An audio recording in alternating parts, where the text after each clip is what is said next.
Good morning, and thank you for joining us this morning at I-24 News Morning Edition. Of course, we are in a special broadcast this morning. It's day 14 of Operation Protective Edge. The U.S. Secretary of State John Kerry has announced he will be flying to Cairo to push for a ceasefire, while last night the UN Security Council held an emergency meeting on the developing situation in Gaza at the request of Jordan. The UN Secretary General Ban Ki-moon, in the region to push for a ceasefire, urged Israel to, quote, exercise maximum restraint and spare civilian lives in the campaign in the Gaza Strip. He did specifically condemn the atrocious action, quotes of Ban Ki-moon, of course, of Israel in Shajaya. Also last night, the IDF announced that 13 Golani Brigade soldiers died overnight in fighting in Gaza Strip, raising the Israeli army death toll to 18. The soldiers were killed in heavy combat in the Hamas stronghold of Shajaya, which also left 60 Palestinians dead, putting the overall Palestinian death toll at 469. This is according to Gaza Health Ministry officials. Israel said the neighborhood is a Hamas stronghold and that the army had warned residents to evacuate it. Last night, Prime Minister Benjamin Netanyahu said in a press conference that the operation in Gaza can be expected to continue. He addressed the families of the fallen soldiers, and he said that there was no war more just than the one which their loved ones had given their lives. The defense minister, Moshe Bogi Ya'alon, said Israel's mission was to find and destroy tunnels in Gaza, and that should be over in 2 or 3 days. Since midnight last night, at least 14 rockets were launched at Israel from the Gaza Strip. Most of the rockets were hitting open fields in the south of the country. At least 2 of them were intercepted by the Iron Dome near Beersheba. With me this morning in studio is the retired colonel and former commander of the British forces in Afghanistan, Richard Kemp. Colonel Richard Kemp, thank you for joining us. The diplomatic correspondent for I-24 News, Tal Shalev, thank you for joining us. And the Haaretz senior defense correspondent, Amir Oren. Amir, thank you, of course, for joining us. Of course, as we said, we started off with the 13 soldiers from the IDF's Golani Brigade who were killed in various incidents of combat in the Gaza Strip last night. The military has released the following names thus far. Major Tzafrir Baror, 32 years old, from Chulon. Captain Zvi Kaplan, 28 years old, from Merav. Sergeant Gilad Rosenthal Yacobi, 21 years old, from Kiryat Ono. Sergeant Oz Mendelovich, 21 years old, from Atzmon.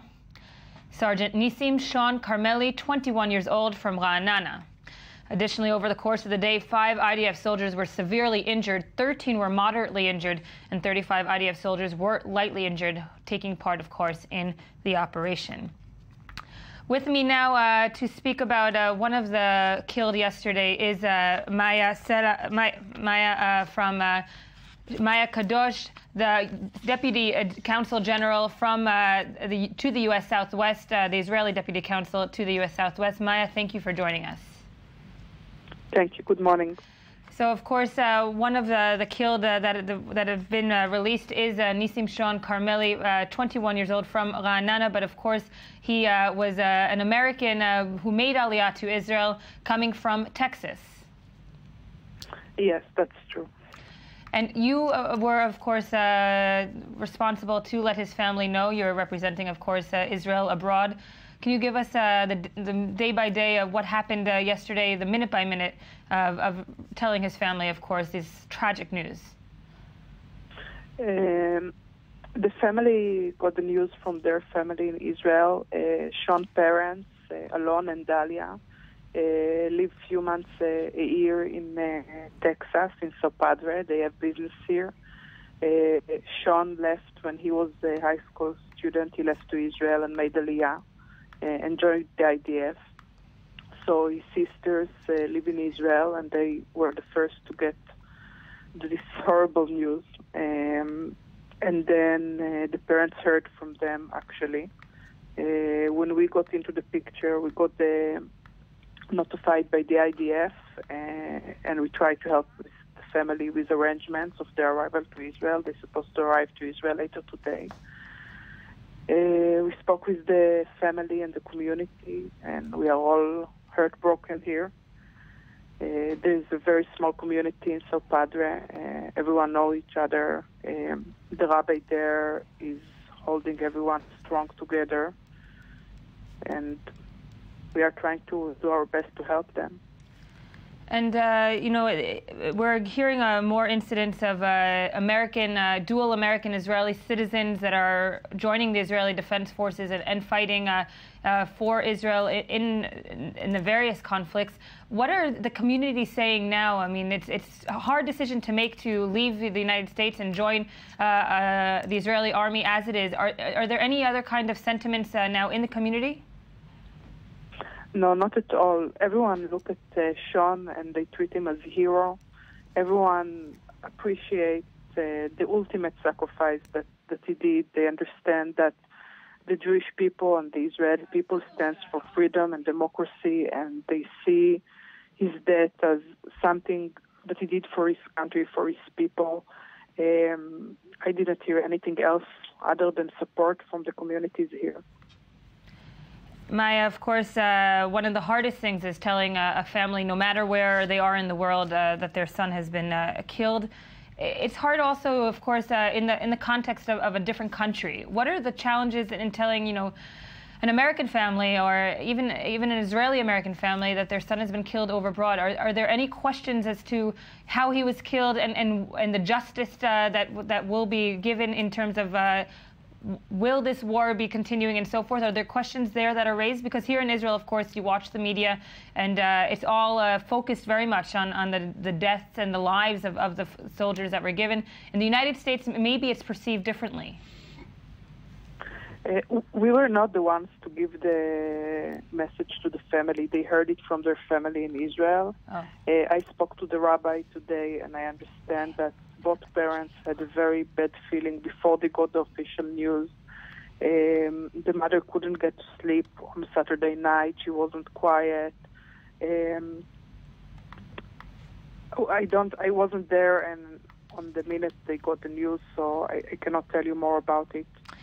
Maya Kadosh, the Deputy Consul General to the U.S. Southwest, thank you, of course, for this conversation and for joining us this morning. Amir, I do want to start with you. As we said, the Israeli death toll is rising, has risen to 18.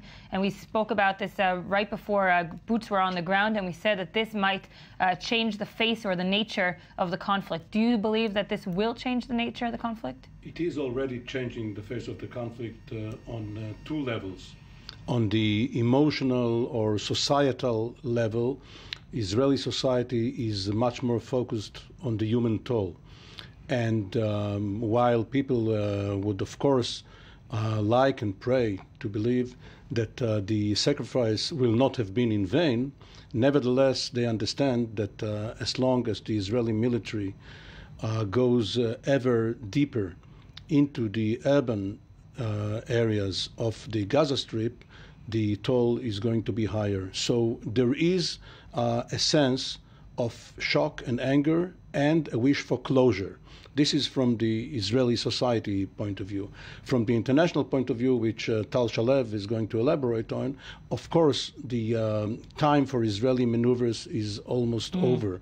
Whatever leeway Israel has been given, as long as it was only a war from the air, and as long as it could justify the various actions of collateral damage in Gaza, is no longer available. So people understand, and the U.S., having been involved in conflicts, and Secretary Kerry, himself a Vietnam veteran, understands that disengaging takes time. While you are there, as long as you are in Gaza, even disengaging from where you're holding the line takes a couple of days, but no more than that. But the defense minister's words yesterday at the press conference saying it will take 2 to 3 days, is that something that society in Israel can cling on to as a timetable? Yes, 2 to 3 days, or even until the end of this week, is permissible. And because there is a virtual box outside of the urban area, where you have tunnels, and everybody in Israel understands how important it is to destroy these tunnels now that the price has been paid in holding onto the territory. This time will be given by the public, but no more. Tal, yesterday the Israeli Prime Minister did address the nation in a very solemn, emotional speech. We did read parts of it before, saying, these young men did not die in vain. This is a just war and so forth. But we do have to remember that he's also speaking internationally as well. He's trying to, of course, convey the message that Israel is in this for justice and not only, of course, an aggression on the Gazan people. Well, I think Netanyahu and both Netanyahu and Ya'alon come from having history. They know the pain of losing close ones, Netanyahu, his brother, and his brother Yoni in 1976 in Tebe operation. And Ya'alon has been years in the military establishment, probably lost many good friends and many commanders and many comrades. And I think both of them were reluctant to launch this ground operation exactly because they wanted to avoid these kinds of things. And if there's one thing that we can say for Netanyahu and Ya'alon in this whole, I think, past month is that they are not rushing into war. They're not warmongering. It is true the sights on the ground from Gaza are very difficult. The pictures of Shajaiya are horrible, and there was a very difficult battle there apparently, and the fighting still goes on. But it's true, and I think that is conveyed both to the Israeli public and to the international community, the message that Israel did not choose this war. And when Netanyahu talks about how many ceasefire proposals Israel has addressed, it's true that this builds both international legitimacy and, in a way, the internal legitimacy, because people were criticizing Netanyahu that he's too soft on Hamas, but in the end, people also understand he did not want to have these terrible losses. So I think it was a simultaneous message both to Israel and to the international community.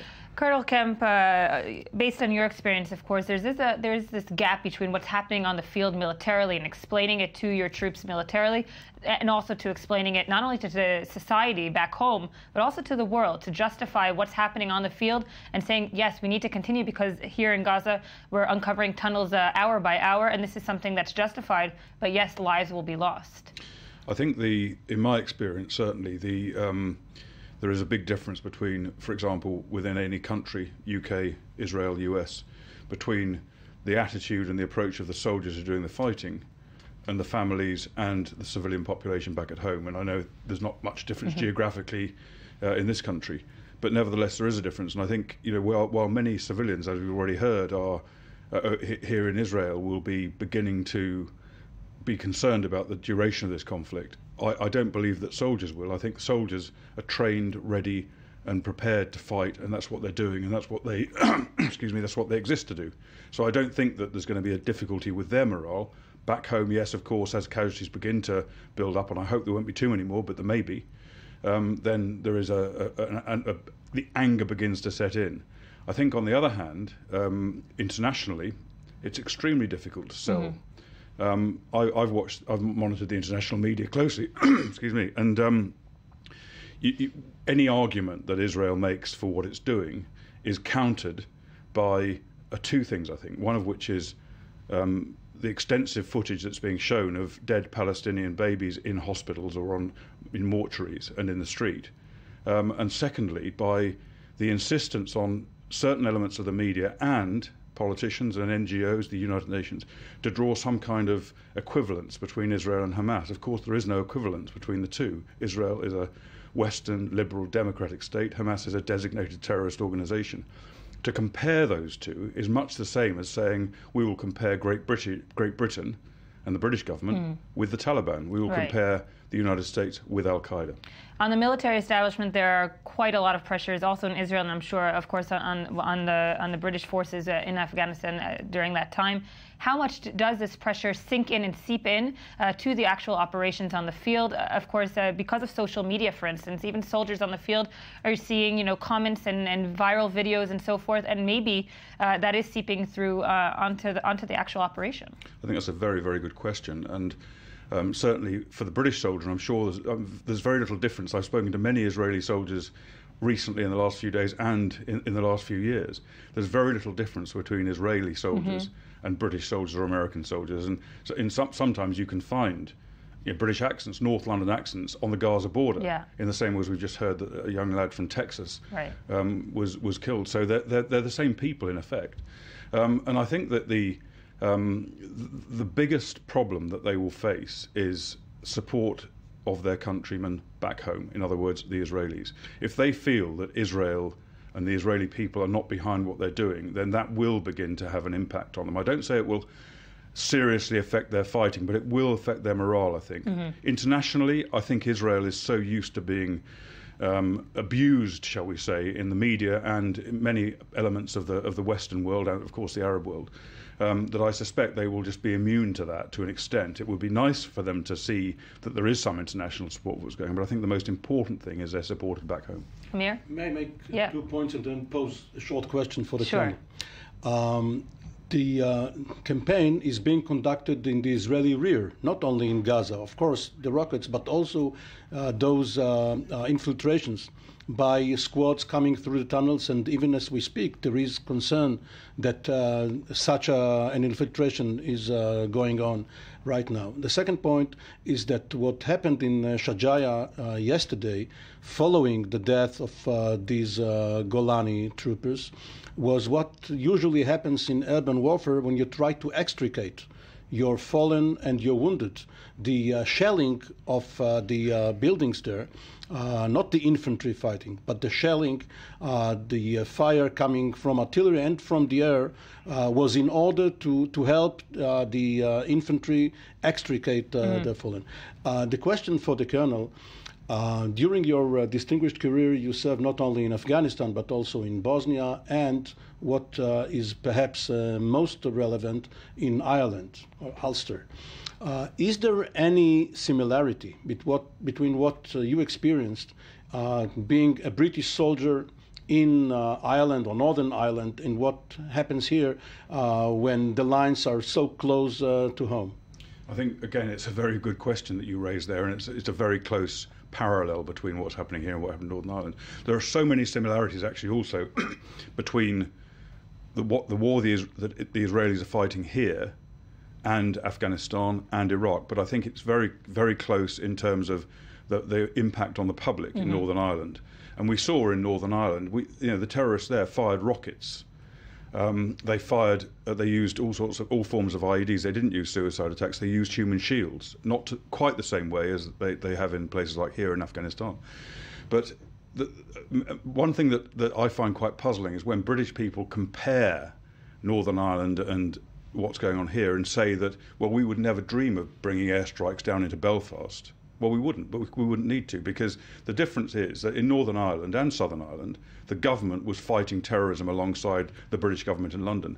Of course, here in Gaza, the government are the terrorists. So I think that it's a ridiculous comparison, but there are many similarities being so the mostly on conflict society, being close to. I'm sorry. Mostly on society. Well, absolutely, and it's the conflict being so close to home, and the conflict was brought not just into Northern Ireland, it was brought into London, and Downing Street, the Prime Minister's office and residence, was rocketed by IRA rockets. On one occasion, there were a massive bomb attack in a hotel in Brighton, which bombed the Conservative government of the day. Numerous other attacks throughout the United Kingdom, not just in Northern Ireland. So, in a way, similar to what's going on here, although more effective, because the IRA, I think, had more ability to operate. They were a great deal more sophisticated than Hamas, and there was also an ability. They had an ability because they were British citizens. They had the ability to move around the United Kingdom in a way that Hamas don't have the ability to go in and out of Gaza. I also think that the fact, continue what Mr. Oren said earlier, the fact that the tunnels are being exposed day by day, numbers of tunnels, and this is really a nightmare. Netanyahu spoke yesterday about a catastrophic outcome. When you just try to imagine it, it's really scary. And I think this is something that speaks to everyone and to every inside Israel and outside Israel. This also builds Netanyahu's case against Hamas, trying to compare it to other terrorist groups fighting in the region.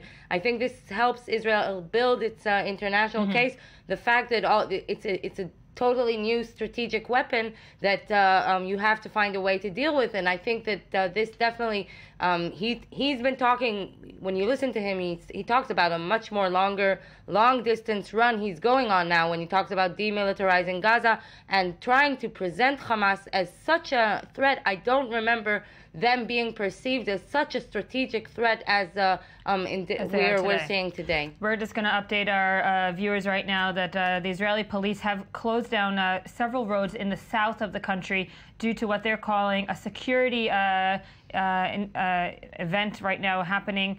We don't have more details than that, but the 232 road and 34 road and the 4 road are all closed near the Ashkelon junction and Yad Mordechai. Those are two, of course. The regional council there, the Eshkol Regional Council, has warned people who live there to stay home because of the fear of infiltration. The fear of infiltration, and so Israeli police have closed down the entire region, and residents are, as you said, asked to stay indoors. We're going to go now to our I-24 news correspondent, Charles Biebels there. Charles, this morning you are at the Tel Shomer Hospital, one of Israel's largest hospitals in the center of the country, where, of course, yesterday wounded IDF soldiers were brought by helicopter from the Gaza Strip. Good morning, Yael. Yeah, as you know, yesterday was an incredibly bloody day on both sides of the conflict. Casualties are mounting. As you know, 13 IDF soldiers were killed overnight Saturday in intense battles in Sajaiya. Yesterday, there were reports of dozens of IDF soldiers evacuated from the Gaza Strip and taken to hospitals throughout the country. I'm here at Sheba Medical Center in Tel Shomer, just on the outskirts of Tel Aviv, and I could tell you that there are at least 15 wounded IDF soldiers here right now, 11 of which were brought in yesterday. I do have good news to report. Most of them have gone through surgery, and all of them seem to be recovering very well, according to the spokesperson of the hospital. The unfortunate reality, though, is as battles continue to be waged in Gaza, you can expect a stream of soldiers to continue to come into hospitals throughout the country. Obviously, we'll keep you updated with any news that we receive throughout the course of the day. Charles, it's important to note that this is just one of the hospitals that injured soldiers were taken to, correct? Yeah, absolutely. They were taken to hospitals in Beersheba, also further in the south as well. So when I say 15 IDF soldiers here, this hospital in particular, most of the soldiers are lightly to moderately wounded. Soldiers were evacuated elsewhere with more serious injuries. So as I said before, yes, it's just one of 3 or 4 major hospitals in Israel, including Barzilai Hospital, for example, in Beersheba, where soldiers do get evacuated in order to receive medical treatment from injuries they sustain in fighting in Gaza. Charles Biebels, our I-24 News correspondent. Thank you for that update. Amir, we also not only heard from Netanyahu last night, but as we said, Ya'alon, 2 to 3 days. What does that mean operationally for the Israeli troops? What will they try to achieve in those 2 to 3 days? It has been divided into 2 phases. First of all, whatever you're holding already, you have to destroy. You have to work 24 hours a day, especially the Corps of Engineers. You have to drill, you have to detonate, and you have to go along the various corridors and bypasses, because when we speak of a tunnel, this is not your regular traffic tunnel, which runs in a straight line. It's new also for Israeli troops. I mean, this is, as Tal said, this is a new strategic weapon, if you will, that maybe... Well, unfortunately, it shouldn't have been so new, because it has been at least 10 years since Ya'alon was chief of staff of the Israeli Defense Forces, and he encountered this threat not in the Gaza-Israel border, but under what was called the Philadelphia line, dividing 2 parts of Rafah, Gaza from Egypt, where several Israeli outposts were exploded from beneath. And the Israeli Defense Forces have been too slow to combat this phenomenon. Now, for the last year or so, they have been re-energized in fighting this. But just to follow up on Charles's report, and obviously the Colonel knows much more about it, the science of military medicine has progressed immensely over the last few years. And everybody understands that the speed, the immediacy of withdrawal, of evacuation, is of crucial importance. And this golden hour or golden minutes, this is what the IDF Medical Corps has specialized in and saved many lives of wounded soldiers who in earlier campaigns might have died, but were now saved. Can I add to that the I mean, in our experience in Afghanistan, it's variable slightly, but for every death, we have experienced around 5 serious casualties. That's a very much rule of thumb.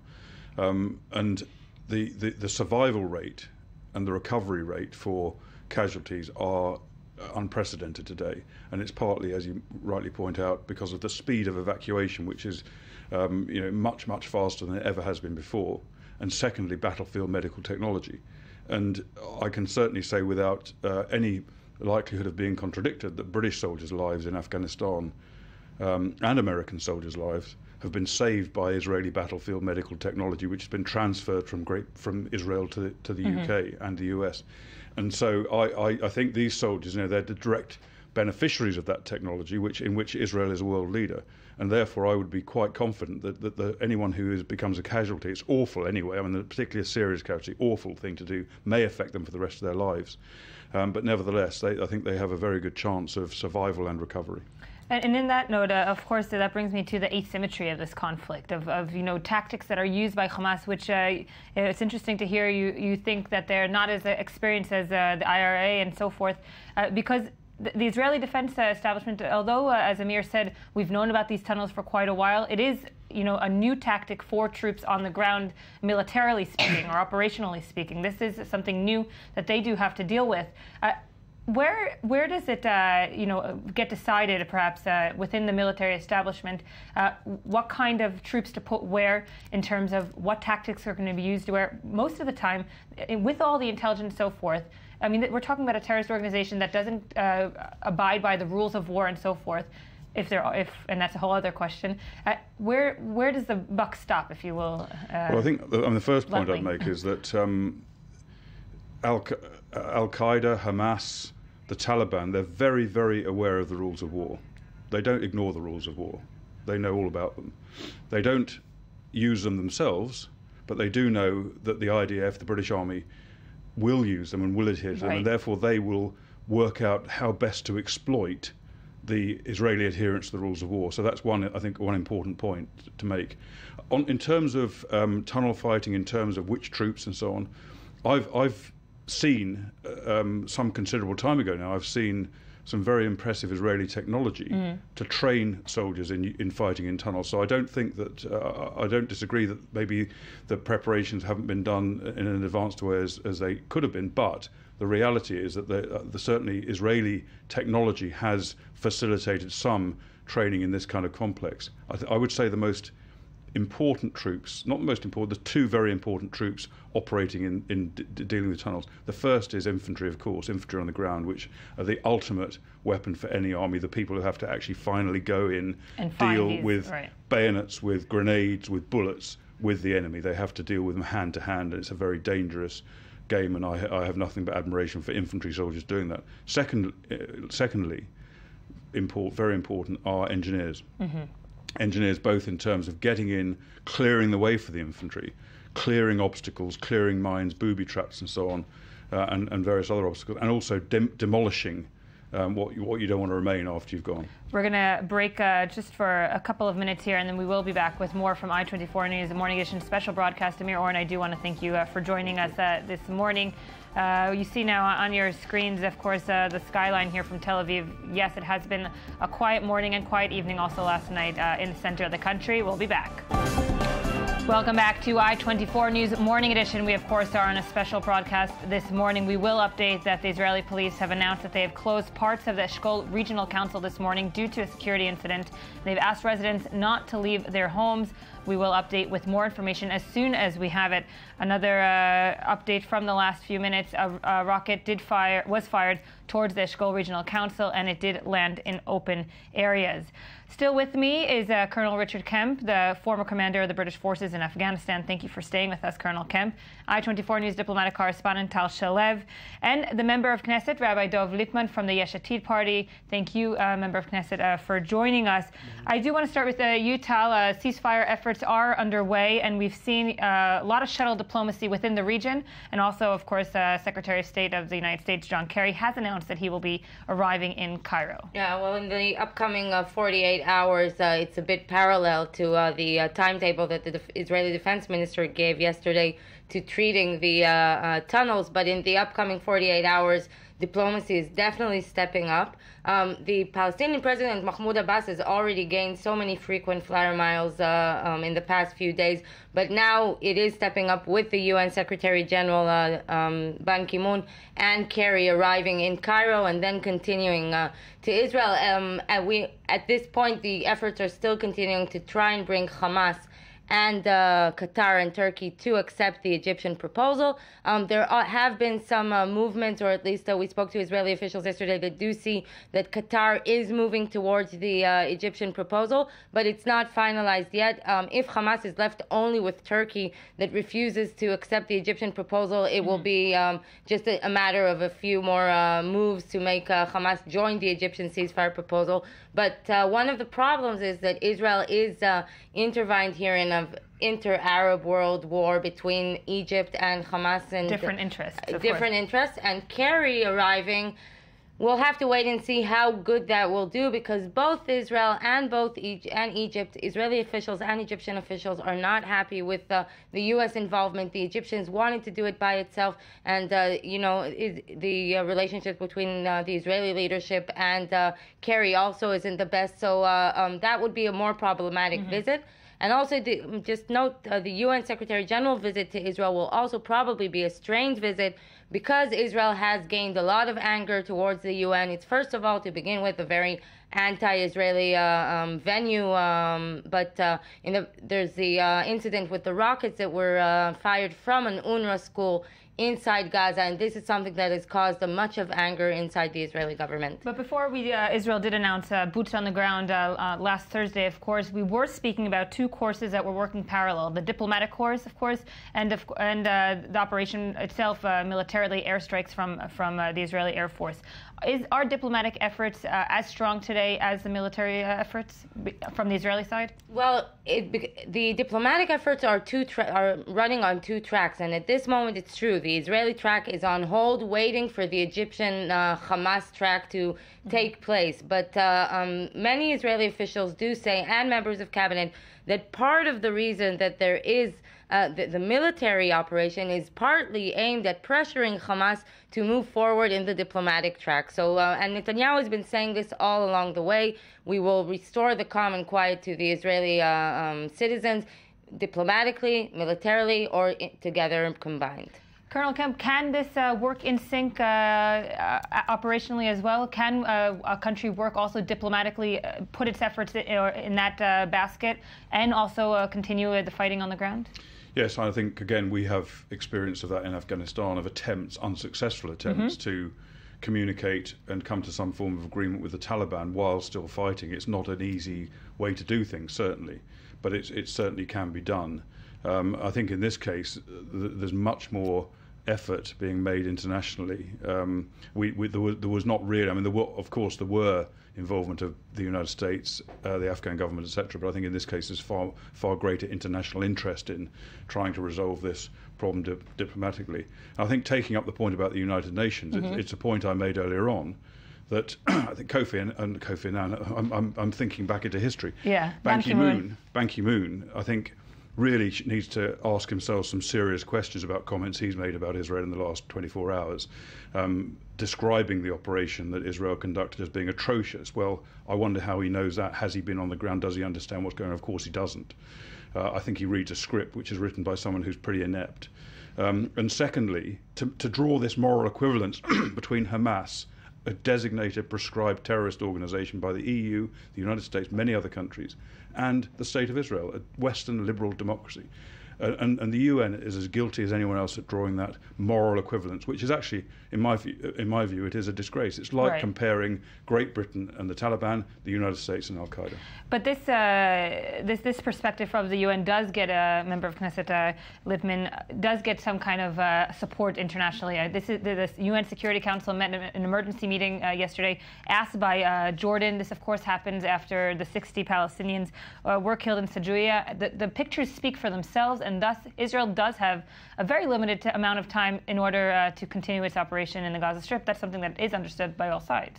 Well, first of all, I just wanted to express words of comfort and solidarity with the families of the soldiers that have been killed, and people are suffering terribly on the Israeli side, and also to the soldiers who are in the hospital. We wish them speedy recovery.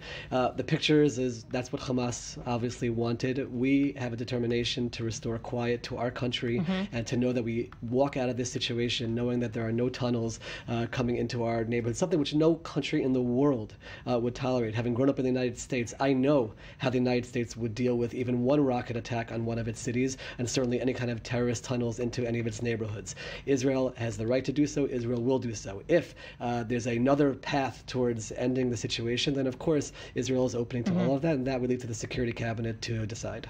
And we did speak earlier in the earlier part of our show about the dual Israeli-American citizens, and I know you yourself, an American, brought yourself to Israel, of course.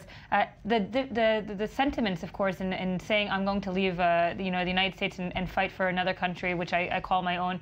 It must get even more and more and more confused as your own sons and brothers and so forth are dying for Israel. Absolutely. I mean, these young men who leave a life of relative luxury in the United States to come here and fight and be brothers in arms for the people of Israel and for the Jewish people. It's Zionism in its truest sense. These are heroes. Our hearts go out to their families, and it's not going to be an easy few days as we deal with that. But hopefully they can serve as role models for all Israelis to recognize what this is all about. This is about fighting for the right for the Jewish people to live freely in their homeland. It's a fight for all the Jewish people. And I have to add, I think it's a fight for mankind and civilization against terror and against evil. And we're committed to continuing on until we restore what's good. Have you spoken to some of the American families? I've reached out. Right now, there's a process that's going on in terms of decision making.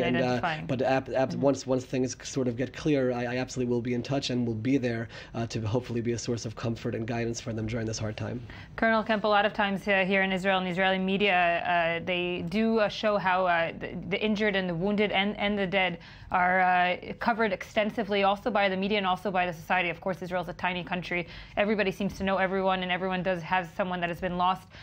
If we could compare it to the larger scale, of course, British operations, can that comparison be made, or is this just, the numbers are just so different, and thus less people know someone who died in Afghanistan and so forth? I think it's excuse me. I think it's a very different situation.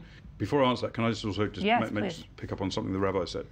I agree with him. I think these young men who come here and fight from maybe the lap of luxury or otherwise in the United States and come here and join the IDF and fight for this country and what this country stands for, I think it's incredibly admirable. And of course it goes right the way back to 1948 when many people came from countries around the world, including the US, the UK, and fought for Israel in that war of independence. And they've been fighting and dying in some cases ever since then. I think it's highly courageous and commendable. Indeed. But in terms of your real question that you asked me, I think our casualty rates in Afghanistan, very hard to compare because the situation is quite different, the numbers involved are very different. But the kind of casualties that have been sustained so far in that IDF operation are comparable to an equivalent operation carried out by British or American forces in Afghanistan, a specific operation, let's say, designed to achieve similar objectives to the attack on these tunnels. So I think there is a kind of comparison, and probably also in terms of not just the soldiers who have unfortunately been killed, but also the ones who have been wounded. And of course, the proximity, everything's happening right here. Whereas, someone staying in London, there was this, other war in Afghanistan. Someone who was not, of course, covering the news or didn't have anyone emotionally, a family member, or so forth, fighting, maybe could see that as something. The British forces were there and they weren't right here in London. Very, very good point. And Afghanistan and Iraq too. People often were completely disconnected from it. One of the biggest complaints of soldiers in British forces wasn't that they didn't have enough rations, enough ammunition, the rules of engagement, or there were complaints about all those things, because soldiers love complaining about everything. I myself spent most of my time complaining when I was a soldier. But the people were the biggest complaint was that the people back home, when I get back home, they don't know what I'm doing. They don't know anything about it. And in many cases, they don't care. Now, that was changed to a large extent by a deliberate campaign by the chief of the army to try and raise awareness, and it succeeded and turn things around. Over here, of course, very, very different. Everyone serves in the army. Right. Everyone is right behind the forces. Everyone knows somebody who is serving, and unfortunately, many people who have been wounded or died. Colonel Kemp, I do want to thank you for coming this morning. I do want to show our viewers at home the I-24 News reporter Uri Shapira's report last night of the 13 Golani soldiers that were killed. Here's the next report. Israel continues to mourn its dead on the 13th day of Operation Protective Edge. 13 soldiers were killed in several incidents inside the Gaza Strip Saturday night and Sunday morning. 7 of them were killed when an anti-tank missile fired from a house struck their armored personnel carrier while it was traversing a Gaza neighborhood. In another incident, the brigade commander Colonel Razan Elian was moderately injured and hospitalized. IDF Chief of Staff Benny Gantz confirmed the death of the soldiers and added that nothing would stop the IDF from continuing its fight against Hamas's terrorism. We had many casualties today in the combat zones, more than we saw in the past few days. We are aware of this. The fighting is complex and difficult in many of the areas. But we are determined to stand by our aims. Despite the casualties, I am pleased that all of our troops knew how to deal with all the challenges on the ground. And at the end, they managed to move forward. Along with the deaths of 4 other soldiers killed yesterday, these latest events mark a major escalation in the crisis. And as the IDF enters deeper into the nest of terrorism in Gaza, so do the threats of more casualties grow. And now joining us is also the reservist Major General and the former head of IDF operation, Israel Ziv. Thank you for joining us, Major General. We are speaking about the turn yesterday after more casualties on the Israeli side. Do you believe that this will put a turning point on the actual operation? We heard yesterday from, of course, the defense minister that will take 2 to 3 days for the tunneling aspect of the operations to finish. But in terms of also morale in the Israeli society and also morale in the Israeli army, is this a turning point? In a way, at least operationally, because once being there, we have seen things that, yes, we learned about them, we knew about them, but it looks totally different once you are really there and discovering those tunnels, how big it is, and how threatful it is to the major of the settlements and cities around Gaza Strip. And actually what we have learned that, first of all, there are much more tunnels, they are much more dangerous, and actually all the system or the method, or I would say the doctrine of fighting of the Hamas got some turning point in our understanding. I mean, if we thought at the beginning that they are more fighting, I will say, horizontally, they shoot the missiles to the depth of Israel, they have some defense system, and their core is in the center. What we've learned that actually they have a vertical system, which, yes, they use those missiles, by the way, without believing really that they can achieve much with that. It's not a surprise for them. It's more deterrence. Yeah, something like that. They have kind of a middle blanket on surface, which is the civilian population, and all their machinery of the fighting machinery is underground, but all of it. You cannot see Hamas terrorists on the streets.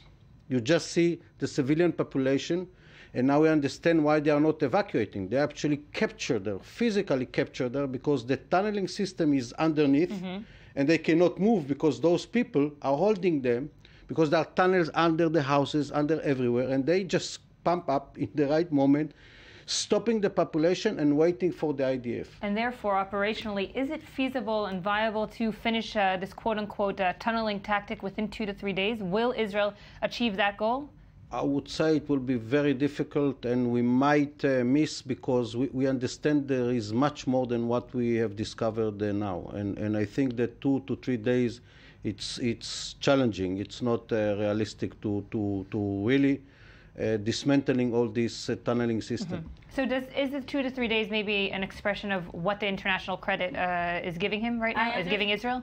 The way I understand it is that the Defense Ministry did give 2 to 3 days, as that coincides with the arrival of Kerry and UN Secretary General to the region, closer to the region, to Egypt, and maybe afterwards to Jerusalem.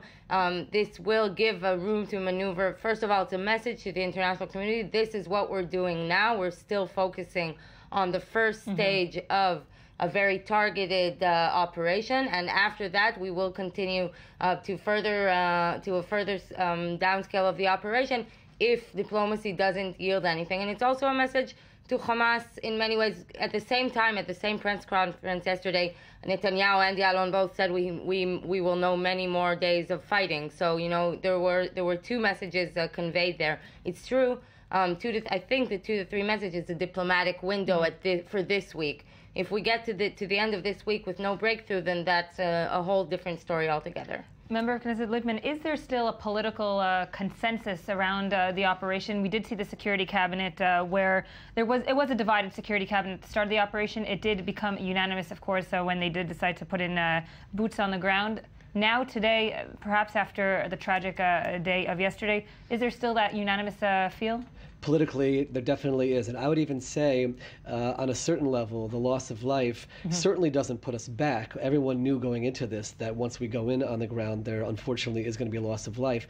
On a certain level, there's even more of a commitment now to make sure that it's worthwhile, that we actually continue and actually, whatever finish the job means, but actually accomplish a significant amount. Because once you're losing life, you want that you want to make sure that these lives were lost for a purpose. And I'll go a step further. I saw yesterday at one of the funerals in Hod HaSharon a certain resolve amongst the soldiers that were there, soldiers from Amotz's unit who came to be part of it, that they specifically want to continue on, and they almost made a call to the political leadership, let us continue. And I think that in the army itself, that's certainly the sentiment, where they want to continue on, and no one is looking at the loss of life as sort of a setback. But as Tal said, there is this diplomatic window, if you will, and their pressure will start to arrive when Ban Ki-moon arrives and U.S. Secretary of State John Kerry.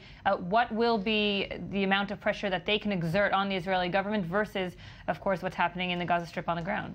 I can say with clarity that any decision that Israel makes will only be based on the end game. Have we accomplished and gotten to a point where the missiles will not be falling into our cities, and that we've dealt with the tunnels, and also laid the groundwork for future work on that front? It doesn't have to be all done now, but as long as there's a basis in whatever agreement is made for future disarmament, for future work on the tunnels, I think that Israel can live with that. But again, all those decisions will be made by a security cabinet that I think has shown itself to be very responsible, very much not reacting emotionally, very focused on the goal, and that should give all citizens of Israel a sense of comfort and security as we move forward. But even though we do know that within the security cabinet there is different decisions, Tal, you can help me out here. Of course, the foreign minister, Avigdor Lieberman, pulled his own press conference before the ground troop operation, saying we need to recapture the entire Gaza Strip.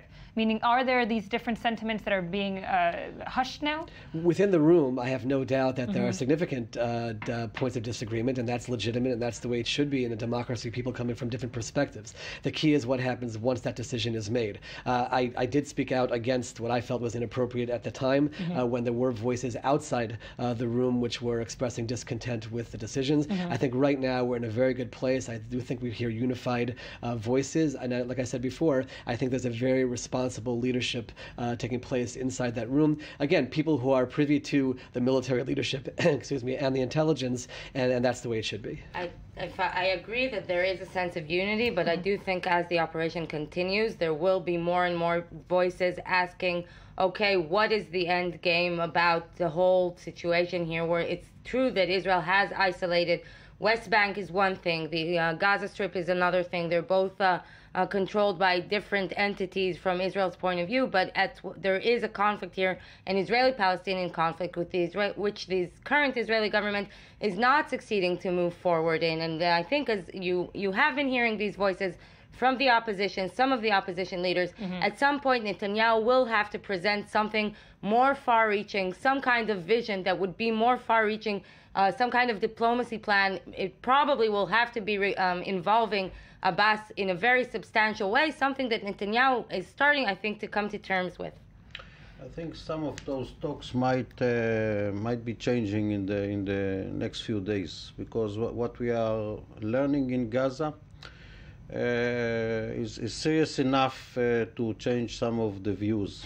And to be very honest, we see that all the financial support that came to Gaza was going to very clear two directions. One is to the pockets of the Hamas leaders, which we see what has left from all their personal houses with swimming pools and that. And the second thing, everything went to this military machinery. And it's unbelievable how much they have invested. I don't know if we can even assess or assume, how much money was there, but it's significant amount of money. We're talking about a lot of millions of dollars that went into those tunnels to create kind of style of Viet Cong style or Vietnam style of fighting over there. A little bit similar to the Hezbollah in Lebanon, but in a different surface, in a different texture, different geography. But under those conditions, if tomorrow, let's say we have this ceasefire and the Qataris are going to come and bring money, how can we control that we are not going to, the whole thing is not going to repeat itself and it's not going to rebuild this machinery? Well, some will say, just to be the devil's advocate here, some will say you can't, and that's the simple answer, and therefore Hamas needs to be contained and not completely demilitarized. Or given... Yeah, but it's one thing to say it, I'm sorry, it's one thing to say, another thing, to act, to do. And over here, I think we hear more in Israel the voices that are saying, yes, the Hamas is the less worse element to control it. But in a way, what we see there, I'm not sure that those voices are right, to be very honest with you. I'm one of those voices, at least public voices. But what I see, it's a system that really dedicated to the terror without any attention to any political responsibility, public responsibility. Nothing is there. It's unbelievable. And I think that Israel maybe needs to reconsider the whole concept with the Hamas. But I think that Israel has to also think about a carrot that it gives to the moderate Palestinian street. The truth is that the Hamas is shooting and the people of Gaza are human shields or not human shields, but there is a moderate Palestinian leader that has been shut down by the Israeli government in the past 4 or 5 years, and Israel has to present, in many ways, there is an alternative. If you don't resort to violence, if you stay to a diplomatic they called Abbas in recent years a diplomatic terrorist. No, Abbas is not a diplomatic terrorist. Abbas may have been inciting. Abbas is responsible for a lot of hatred. That is true, but he's not a terrorist. Hamas is a terrorist group. Abbas is a leader in many ways, and I think that is a step that the Israeli leadership will have to take forward. There are two political achievements that I believe from this round needs to be getting out stronger and more powerful. One is Egypt, for sure, and the other one is Abbas. And definitely those two are kind of allies in this way or another way. But with the Hamas, guys, we have a problem. If we manage to get out of this conflict with the separation between Abbas and Hamas, that would be able to put us back on course in terms of the negotiations. Our government, and certainly in my own party, Yesh Atid, we believe moving forward with the two-state solution with Abbas. Once he joined together with Hamas, that was an impossibility from our perspective with the terror group. If, after all said and done, that separation takes place, there's no doubt that would pave the way for us to be able to continue moving on with negotiations, and maybe even, I'm just speculating here, impact empowering Abbas to have some kind of control in Gaza as well. And that would be an endgame just politically, which would certainly be a success. But again, we're speculating right now. We're still in the process of going house to house and dealing with tunnels and missiles. But certainly, if we look towards the future, that's definitely a possible Which many outcome. in Israel will say perhaps we not only need this short-term strategy, we do need this long-term strategy. Before we continue, I do want to go to our I-24 news correspondent, Michal Divon. Michal, you are in the south of Israel. We did hear, of course, the Israeli police shut down parts of the Eshkol region and ask residents to stay in-house.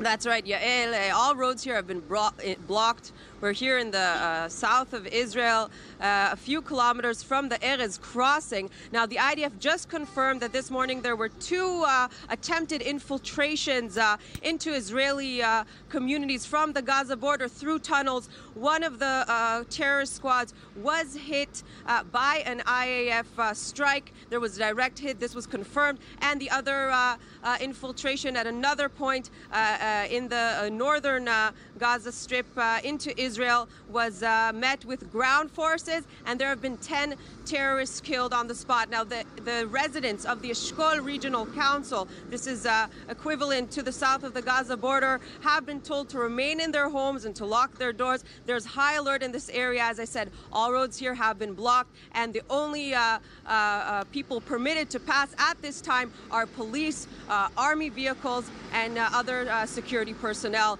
We ourselves as well cannot move further south at this time. Hopefully very soon we'll be able to continue. Michal Divon, thank you for that update. Major General, of course, things like this is another tactic used by Hamas to infiltrate Israel, while, of course, the fighting continues on the ground inside the Gaza Strip. No, this is exactly what we talked about. And this is just another tunnel that probably was not discovered yet, or unfortunately was discovered by appearance of terror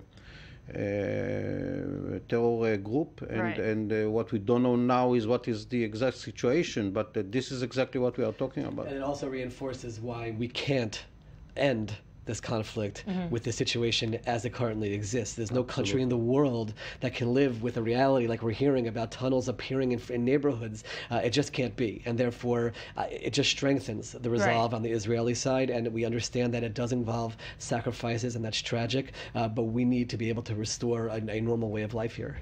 To be honest, even I would say strategically, it was your first question here at this panel, but I would say that if before the IDF was supposed operationally to earn time for the political setup to be organized, I think now it's the other way. The political setup needs to earn time for the IDF to finish cleaning this tunnel threat.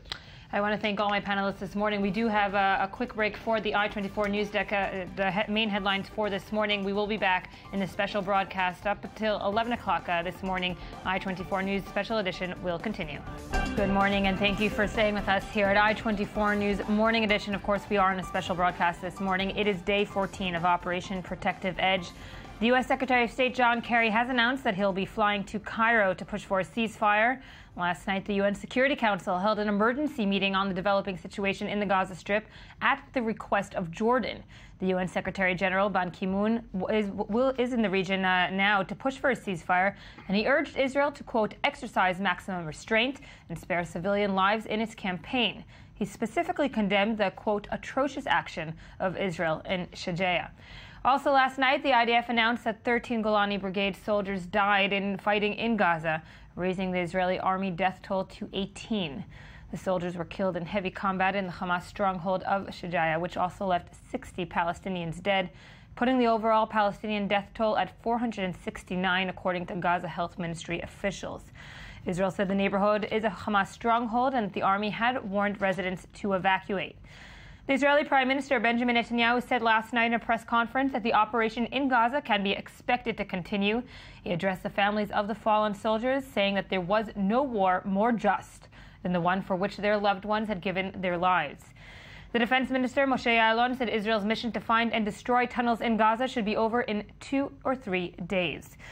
Meanwhile, this morning we're hearing of 2 terrorist squads that infiltrated into Israeli territory in the Eshkol Regional Council. The Israeli Air Force struck one of the terror squads, and we're reading that at least 10 militants infiltrated into the Gaza Strip. We will be updating you throughout the next few minutes of this event, of course, in the southern Israel. With me for this panel is the Channel 1's IBA's Foreign Affairs editor, Oren Nahari. Oren, thank you for joining us.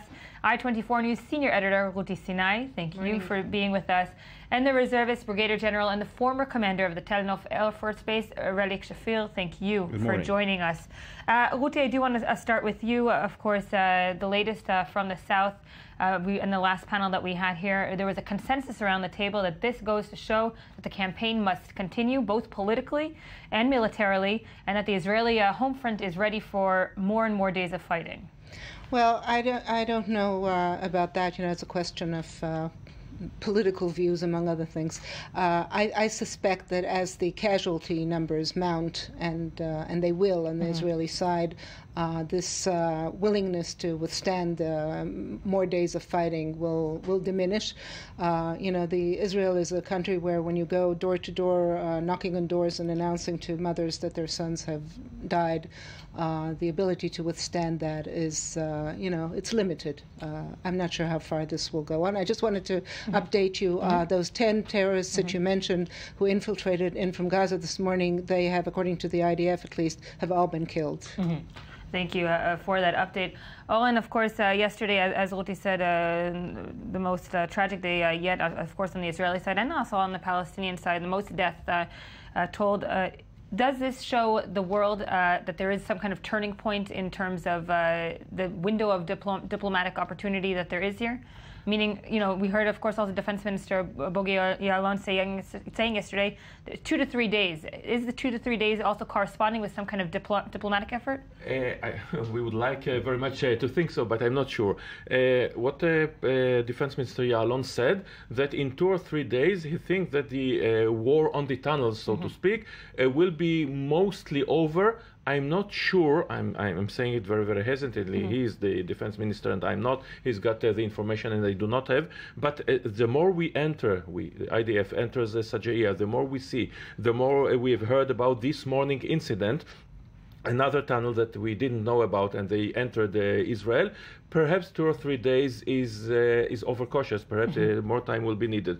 Now, diplomacy, of course, the more pictures are mounting in the world, the more that Al Jazeera shows, and of course Al Jazeera is doing not journalism but doing proper propaganda and showing only women and children killed, and there are women and children that are killed, no question about it, and there is wreckage in Sajaiya, no question about it. So again, there is more and more pressure on Israel from international media, from leaders, that they understand that Israel is attacked by rockets, by tunnels. Hamas is a terror organization according to everybody, but still this is reason and this is pure feelings, and you can't compete with tragic pictures coming from Sajaiya. So Israel, the moment you start a ground operation, the clock starts to tick. How much it takes, it's matter of days, perhaps weeks, I'm not sure even about it, months, no. But if you also look within the military establishment and also the political establishment, there were many that were very hesitant to put boots on the ground because they said Israeli airstrikes perhaps were more efficient. They don't put many lives of the Israeli soldiers in danger and so forth. I do not quite agree with you. I think that the notion of boots on the ground is, again, in America, it's very, very proper. In England, it's very, very proper. When you're talking about boots on the ground in Iraq or in Afghanistan, from Israeli perspective, and again, and the falling of soldiers, it touches a very, very deep nerve in Israeli society, very, very sensitive to Israel. And Israel is perhaps the only country in the world where the sort of civilian population feels more strongly about protecting soldiers and not the other way around. But still, the more you see about the tunnels, the more you think about that they were meant to enter kibbutzim and moshavim and do a massacre there, the more you see about the establishment of the Hamas, perhaps this time, unlike Lebanon, unlike other places, the feelings in Israel at the moment are that this is justified. For how long? Again, it's a question of time and of course of sacrifice. For how long, and also at what price? And that perhaps is something that hasn't really, we don't put a number on the amount of dead or so forth that we're going to... You put a number. in the end, I will be very blunt about it. Please. And without being cynical, there is a number. I do not know the number, but if we return to history, in 1997, after years and years that Israel has been in Lebanon, and there are something like 1 or 2 soldiers killed every month. And it's a bearable price for Israeli society. Again, not for the families who paid the price. I want to be very, very clear about it. But in 1997, with the helicopters, with Ansariya, with Wadi Saluki, the tragedy there, these 3 brought Israel to the recognition we must get out of there. So although it took another 3 years. It took another 3 years, but the notion was there from then on. 4 mothers that were before that they were seen as traitors. Suddenly they are getting more and more into the mainstream. Suddenly they are leading the agenda of the day. So again, there is a turning point. I'm not sure that this is correct about Gaza and the Hamas, but I'd like to pick up on that point. In Lebanon, we all had a feeling that we were in the wrong land, so to speak, and we tried to find a way to get out of there. And that had taken 18 years for us to come out of Lebanon. The feeling almost from day one during the incursion was that this war did not have the justification of the public. In this particular case, I think it's a different case. Without going into how we got into this battle, that'll be discussed enough in the following months. Whether we were smart enough and whether we had gone from the case of the kidnapping, of the supposed kidnapping, and the actual killing and how we got there. But once we're there, once we're feeling, and everybody is running to a shelter with thousands of rockets, with the tunnels that are supposed to be for either kidnapping or for murder, I think the Israeli public realizes that the Gaza conflict needs to be taken care of one way or another, and at some point in time, Hamas would employ its strength and weapons. But here's the but. Soon enough, after this conflict is over, we will have to have an introspection. Have we done enough in this Middle East, whether it's with the Egyptians, Mahmoud Abbas, other forces that we can talk to, we can make peace, or at least an arrangement with, to create a space and dignity that the Palestinians want so much, and to diffuse the Gaza situation very slowly by, as Netanyahu said, economic and political solutions. The fact that Gaza was squandered, so to speak, between us, the Egyptians, Mahmoud Abbas, etc., put them in a position where they felt, that's what we're seeing now, that only through fighting, and the way they're fighting is using their population as a weapon. It's the asymmetrical warfare. It's asymmetrical. That's what they have. They're playing with the cards that they have. And we don't look good on TV. We don't even feel good about what we're doing.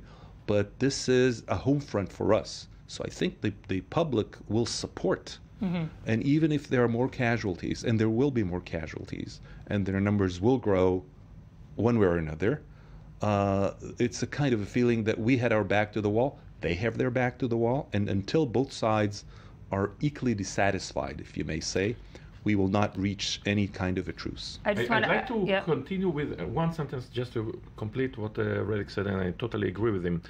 In Lebanon, we were dragged there, again, we'll not go into history, and we stayed in a so-called security line there, inside Lebanon, the buffer zone. In Gaza, there's no question about it. Even the most right-wing, the most militant, everybody is talking from the prime minister down, not only talking, but this is the feeling, that this is limited. We enter, we do what needed to be done, again, hopefully we'll do it, and return. Nobody is talking about staying in Gaza. This is a totally no-no. Even he is talking, as far as I understand, he is talking about conquering Gaza and getting out. But I don't think that anybody in Israel wants to conquer Gaza and stay there. But this is exactly the question. When you do pose the question, even to ordinary Israeli civilians and, of course, the leadership and so forth, everyone has a different end game. What is the end strategy? What will be, will finish them once and for all and so forth? What does that actually mean militarily, operationally, and also, of course, politically? Again, everyone has his own answers to that. Mostly, we're talking demagogues here. We are talking about, cliches here. We go there and we destroy the Hamas. I'm not sure that even in the government, everybody wants to destroy the Hamas. I'm not sure that's... is it feasible even militarily? Perhaps it is feasible militarily. And then what? Who'll be there? It's not been a stated goal at all. It's not the goal at all. It's a cliche that we have talked about. We'll enter that and we'll clear out the Hamas, and then who will be there? Us right. will be there. We'll rule there. Who will be there? Al Qaeda, ISIS. I mean, the Zionists are not going to rule Gaza, right. and we don't want it to fall into total disarray. Somebody has to do it, and we see it that as the fighting goes on, Israel still supplies electricity, etc., because you don't want the Gazans that are 1.8 million. We have to remember that, ordinary citizens, some of them, most of them, almost all of them, and we want to limit their suffering. And politically, yes, that's the main thing, perhaps the only thing. In the last 12 years, this is the 9th operation versus Gaza. There have been several versus Lebanon. And we go after the event, whether it's this one or the last one or the one before that. And the point is, do we enter, count our dead, they count their dead, and they start building the tunnels again and the rockets again, and we start building the intelligence and our ways to maneuver it. And in 1 year, 1.5 years, we go into that same bloody conflict all over again, the same round until what? Because I agree with that. And just to be the devil's advocate, maybe not conquering and finishing off Hamas, but also the stated goals have been restoring quiet to Israeli borders and to the southern residents and all the residents of Israel. What does that mean militarily? If that is the stated goal from the political leadership, where will the military say, okay, we've reached that goal? I think it's an unrealistic goal. And the reason is that until the Gazans, there are 1.7 or 1.8 million people there, until they have a will that we can create and be part of the creation to see a better future, we're going to see a repeat of this, because taking the problem out means killing thousands of people. This is not who we are as Jews and Israelis. We don't want to be in a position where we compromise our value system and our culture in order to take out the Hamas totally. Taking out Hamas totally does not solve the Middle Eastern problem with the Palestinians. We should probably revert to a situation where we build a system where they are not in a position where they have nothing to lose. This system can be built between ourselves and the Egyptians, and with financial help, maybe from other Arab countries, of which part maybe you can elaborate on. But until we put on the ground a viable solution that doesn't come out from the fact that Hamas have won the war, but it comes out from the fact that we recognize that they need hope, they need some channel to get out of their dire position, because they're going to be our neighbors for many, many years. And when your neighbor is in a dire situation and he's cornered, he's going to fight to death. You don't want a neighbor fighting to death, because that will imply on your quality of life. So political deal here should be in the making. Maybe it'll take a few years, but I think we recognize and we have to internalize the fact these are our neighbors to stay, and we need a way to interact with them in such a manner where it'll be beneficial for them to reduce the animosity. Is there anyone in the political leadership thinking about that long-term solution, as we heard from I think so, and I agree completely. I think that Netanyahu, before the ground incursion, if we recall, he was talking about a buffer zone, about buffering, about some sort of demilitarization of the Gaza Strip, and I think that's going to have to be the way to go. I don't think that there's a military solution to this conflict, unless, as was said before, we're willing to, and we can, bomb them to kingdom come and be done with it, but that's not going to happen. And given that, the solution will have to be diplomatic, and it'll have to be a long-term solution, with the Egyptians doing their part in closing off all the tunnels and all access to additional military equipment and hardware, with the international community making sure that money that flows into Gaza doesn't go into building tunnels, having serious oversight over this money so that it goes to where it's supposed to go, to developing managing the Strip. And that's, yes, I think there are a lot of people in the cabinet who think that way. Not the only problem. There are so many problems. But one thing that we have to remember, in the last couple of years, 3 years, the Middle East has changed completely. Mm-hmm. It's no longer us versus the Palestinians, and the Arab world is clapping besides, and the international community saying its things. Today, we have a huge Sunni versus Shia war, according to what used to be the border of Iraq and Syria. We have the upheavals in Egypt. Mm-hmm. We see that the Saudi Arabia, that there are some tremors beneath the royal family, also in Jordan, also in other places. We see the Gulf states. We see the Qatar with the duplicity of on the one hand, semi-supporting Israel, on the other hand, the most horrible jihadists in Syria, etc. And the Hamas is part of that. And they are in the losing part, to be sure about it. They don't have any supporters except Turkey and perhaps a little bit Qatar, who supplies the money. And when we are looking at the Middle East as a whole, when we are looking at the Middle East and Europe as a whole, when Europe is starting to be so concerned, and rightly so, because of the thousands or hundreds or thousands of young European passport carrying who right. go into Syria and Iraq to fight the jihad war there, and then they return to continue the jihad war in Europe's soil, in the American soil, then it is a regional, perhaps a global problem, again, and as Ruti said, with global solutions, but to bring the international community to speak in one voice, and after that to follow it through with actions. I'm not sure. The European community spoke about, the European Union, about sending a force, like was between 2005 and right. 2007, if I remember correctly, when Hamas took over. They guarded the Rafah crossing. I'm not sure that Europe will send soldiers now to a place when they'll be sitting ducks to any jihadist on the block. No. I don't see the political will. The solution that's becoming more and more evident is that the Palestinian Authority will somehow get back in there. That's what the Egyptians want, and that's what the Palestinian Authority is willing to do. We'll have to see. I mean, it's not simple. Obviously, there's a lot of rivalry and hatred between them, but that seems to be the more... They can surely be, and perhaps must be, part of the solution and part of the force. But again, there are so many problems and conflicts, and without mentioning the meddling of Iran and right. Turkey, etc., etc.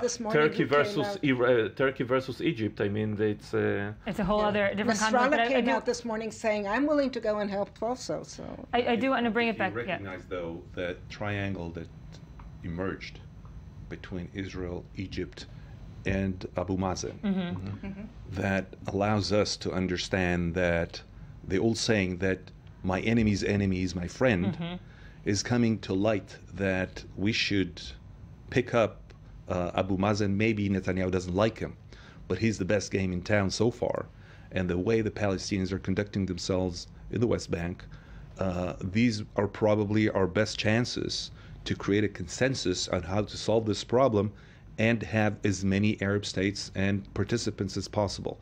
This is something that may be an have to engage them in order for this may be an introspection for us and even the right-winged to see that you need to create a coalition in order to pursue your own needs. This is something we haven't done probably well enough so far, and maybe we can use this particular event to recognize how to create a coalition within the Middle East.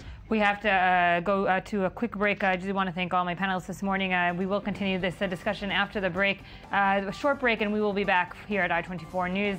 This is, of course, the skyline of Tel Aviv this morning.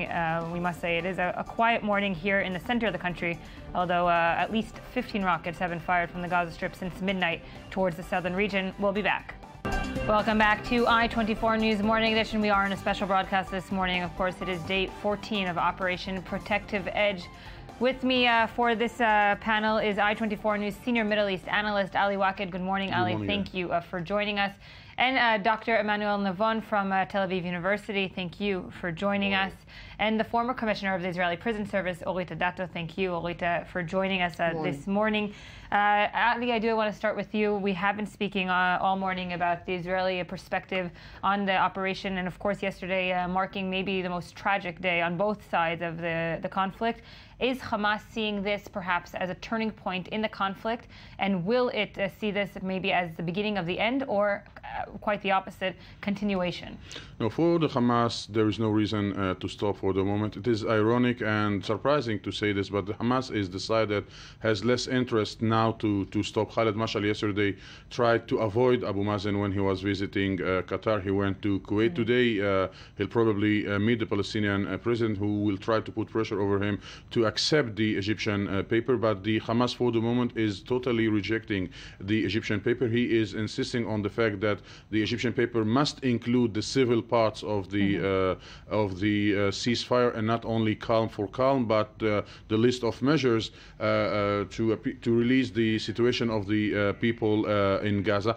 Hamas thinks that more incidents like yesterday happened in Sajaiya, and unfortunately, according to Hamas media, there are similar incidents that will be revealed in the coming hours, that the Israeli public opinion will turn against the government. This same public opinion that was against this ground operation, the Israeli public opinion in majority, according to the polls that were published, was for the continuation of the airstrikes and not going into Gaza. And Hamas will try to play on this point to lead a more tough psychological campaign against the IDF and the Israeli public opinion. This story of the kidnapping of a soldier, that Hamas is still insisting that it is very true. I'm not sure that it will be a game changer, but it will give, most probably, if it is true, it will give Hamas this photo of victory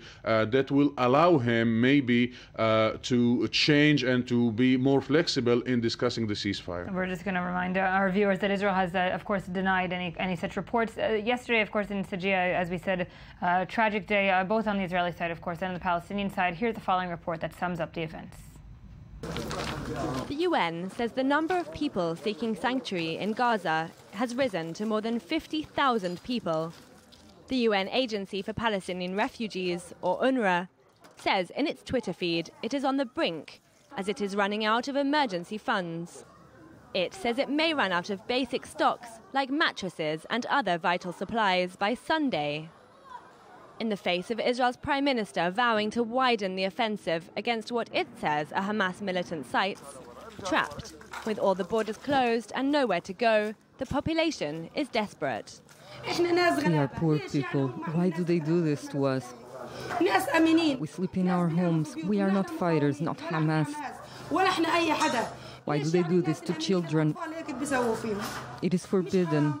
There's no water at home, no electricity, just shelling and fear and terror. All the residents here are leaving. They have all evacuated. I have children and I'm afraid for them. The situation at night was tragic. It was a miracle that we were able to leave our houses. With no sign that the violence may de-escalate, aid agencies are struggling to cope with an increasing humanitarian crisis when Gaza's hospitals are already overwhelmed. The World Food Programme expects a surge of refugees in the coming days. They hope to reach some 85,000 people with food distributions. Ali, it is important to note that yesterday there was a humanitarian ceasefire called by the Red Cross, which was called by or requested for by Hamas. Hamas was the first to fire within that ceasefire. Why would they do that when, of course, we see these horrible pictures from Syria? Well, of course, Hamas is accusing the army to be the first to shoot. So in this mess of the war that is happening there, we cannot follow and know who is accurate in his information.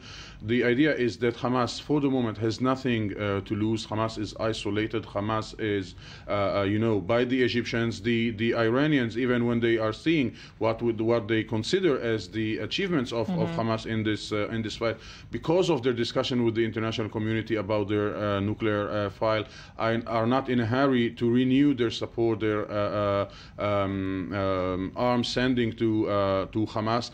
and the only chance for Hamas to regain its popularity among the Palestinian population and in the eyes of the Arab and Palestinian public opinion, and of course Iran, who was his traditional sponsor, is to keep fighting and to try to bring more achievement. This story of this morning, we are assisting here the construction of a myth of Hamas fighting our commandos were acting behind the lines of the enemy, and in the Arab media they cannot ignore that it is the third time maybe since the beginning of this operation that a group of Hamas militants are trying to infiltrate in the Israeli zones behind really the lines of the army and try to kidnap or to kill civilians and military. And of course, Dr. Navon, such tactics that have been used by Hamas also asymmetrical, of course, when you look at the rules of war and how the world does look at it. The international community is looking at these tunnels and these infiltrations as one thing, but they're also looking at these pictures from Sajuya, and that says a whole different picture. Right. Well, I always say the expression international community is an oxymoron. There's no such a thing. There are different countries with different values and interests. I would say today that in the West, at least, in the United States and also in Europe, there's a wide understanding for Israel's military operation. If you talk about Russia, for example, if Israel was behaving like Russia, this war would have been over a long time ago. That's why I'm saying there's no really international community. It is true that on the one hand, Western leaders completely understand and support Israel's right and even duty to protect itself. On the other hand, there are those civilian victims on the Arab side. But of course, the bottom line is that those victims are mostly due to Hamas's cynical policy of using civilian populations as human shields. And it is inevitable, unfortunately, as much as Israel is trying to avoid civilian victims, not to have any civilian victims.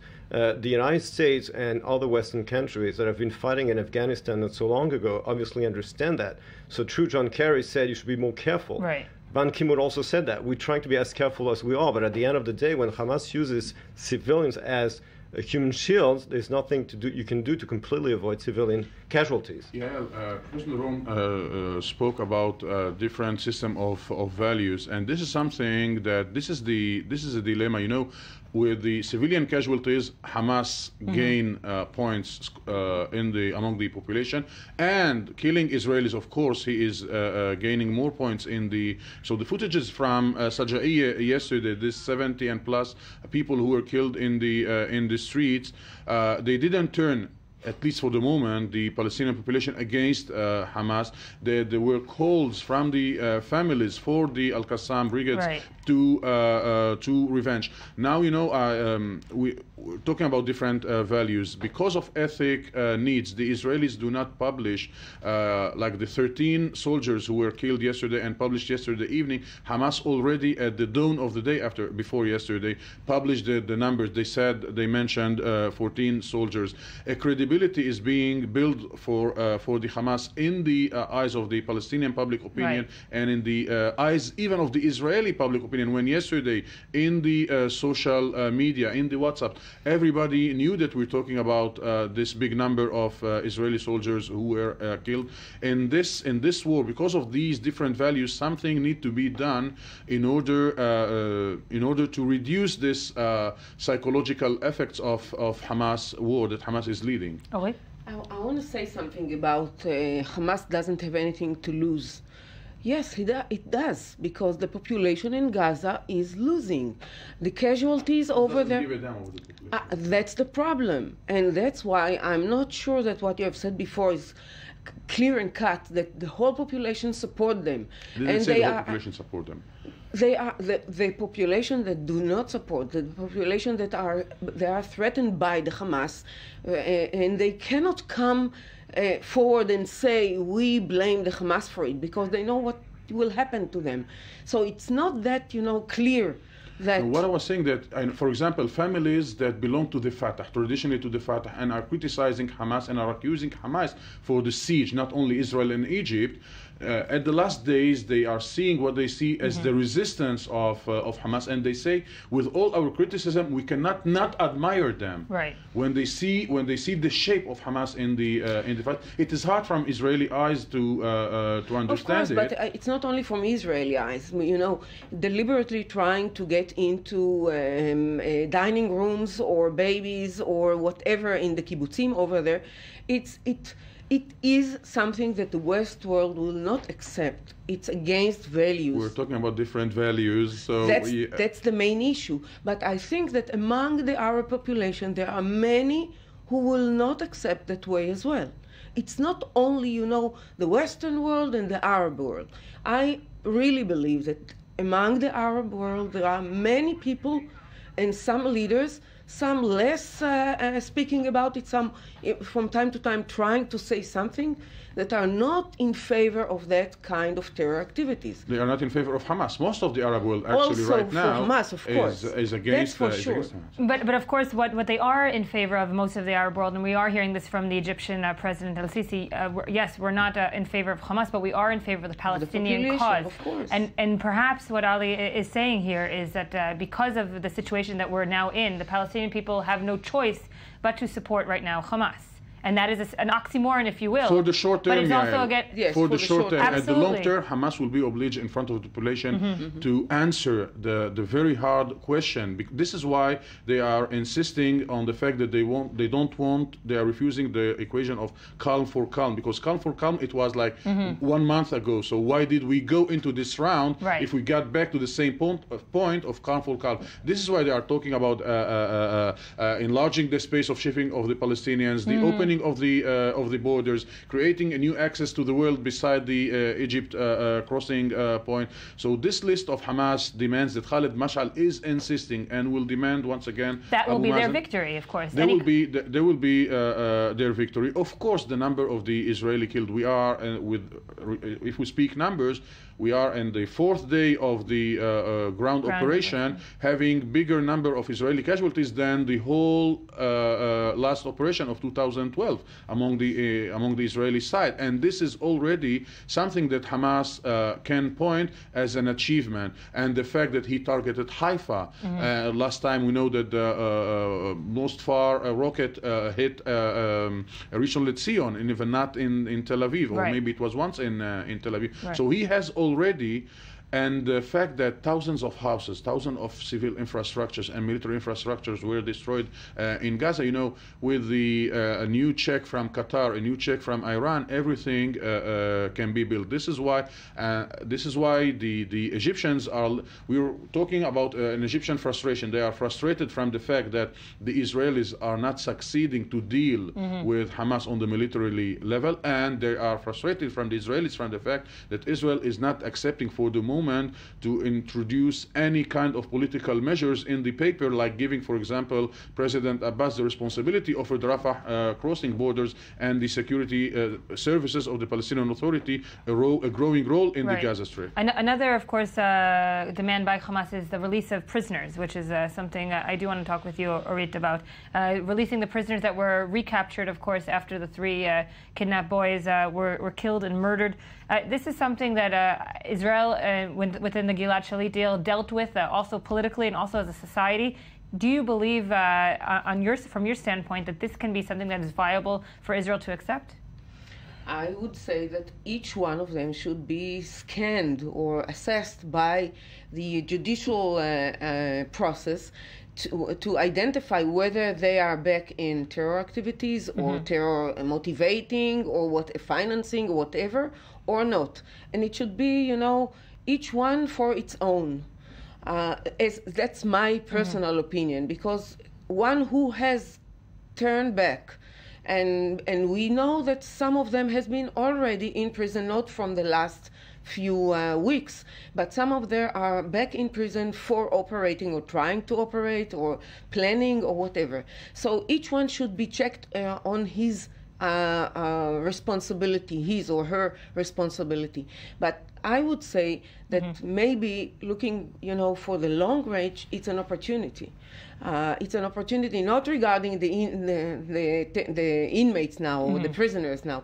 I'm speaking about the strengthening Mahmoud Abbas position, and yes, I would say that Israel at the end of the day will accept his getting back into Gaza Strip, because again, the Hamas is not gaining for or trying to gain for itself, but the idea is to gain some achievement for the population in Gaza Strip and for the population in the Palestinian population. And if we will give Mahmoud Abbas some options to get again the security over there, with the opportunity to cooperate with Egypt at the first stage, I would look far more than that. Well, by the fact that Egypt, Jordan, Israel, Saudi Arabia, Emirate, and others has the same interest nowadays. But the problem is that's a possibility for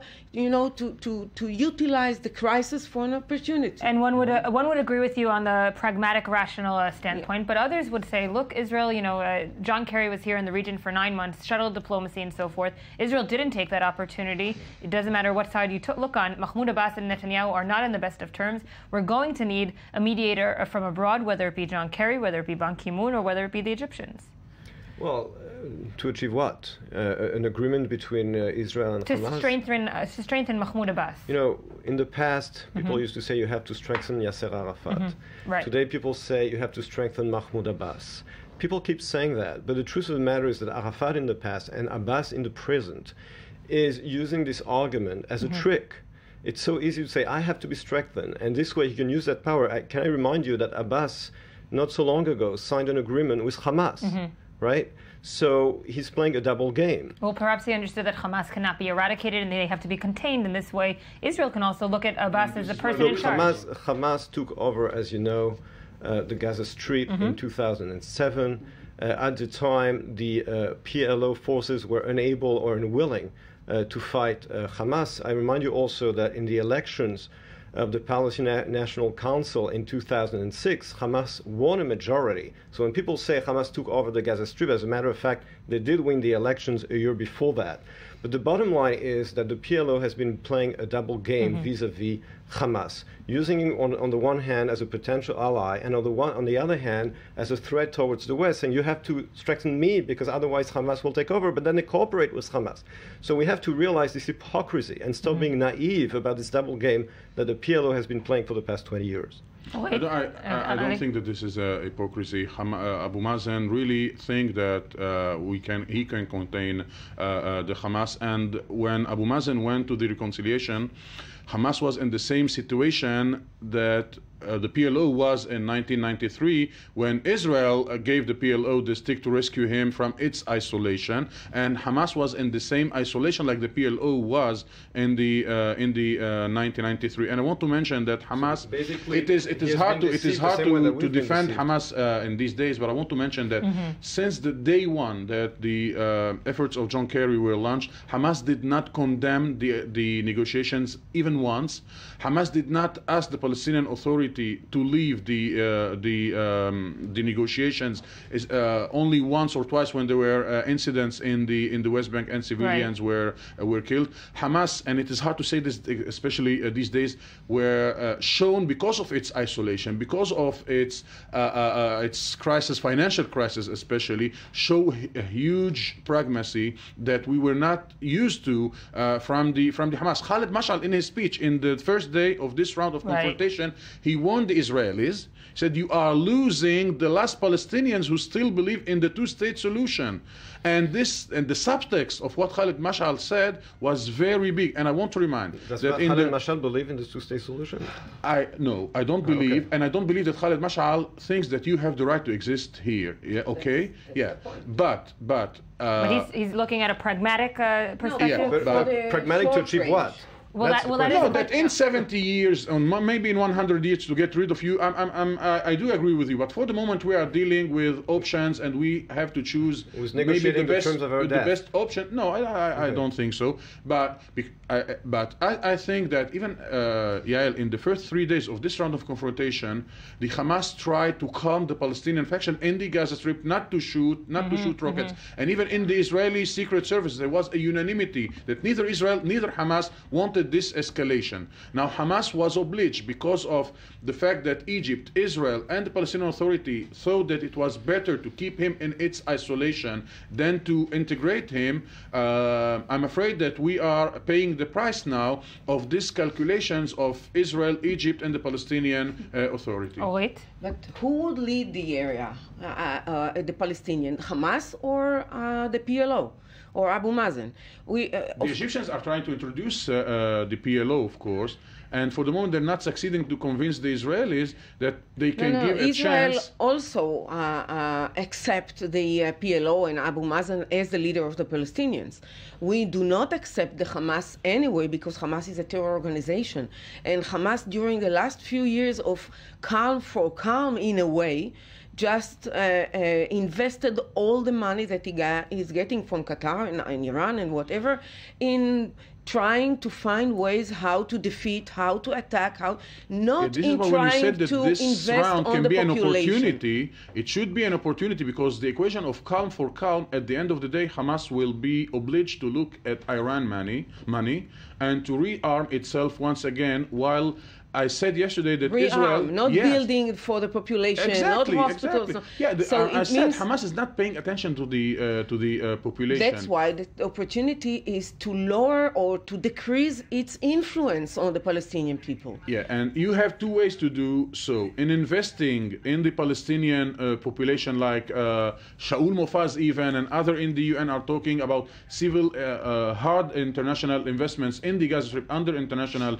inspection, and then investing in Abu Mazen, giving the Palestinian Authority a second chance to prove its capacity to rule the Gaza Strip. Ali, I want to let Professor Navon answer. Does Israel have another choice? I mean, diplomatically speaking as well. We have Kerry coming to the area. We have Ban Ki-moon coming to the area. We, of course, are hearing Mahmoud Abbas. Yes, you may disagree that it is a hypocrisy. But does Israel have another choice rather than speaking to Mahmoud Abbas? Well, you know, we've been negotiating with the PLO for the past 20 years. The PLO has failed completely and miserably into running the Gaza Strip and the West Bank. And I do think that it is time to think of an alternative. I do think, yes, and I'll say it again, that Mahmoud Abbas is a hypocrite and he takes advantage of the present situation. He enjoys the best of two worlds in the West Bank. But at the end of the day, when we look at the Middle East today, with all those failed states collapsing under the weight of political Islam, the whole idea of creating a 23rd failed Arab state defies logic. And especially when today the Islamic forces of the state of Iraq are threatening Jordan and Israel in the West. ISIS, and regarding the Gaza Strip, I think it's time to think today about Egypt retaking some responsibility for that territory, as it did before 1967, because the Gaza Strip is locked in also because of Egypt. Don't forget that. Sadat refused to take and for good reasons. And for good reasons. The same way that Sadat preferred that Israel took care of Gaza, Al-Sisi today prefers that Israel takes care of Hamas. But we have to take responsibility for this kind of militarized Somalia on our southern shore. So what kind of responsibility should be taken from the Israeli side? Well, I think, first of all, when it comes to Egypt, in terms of the Gaza territory, there's no reason why Egypt should continue to seal the Gaza territory.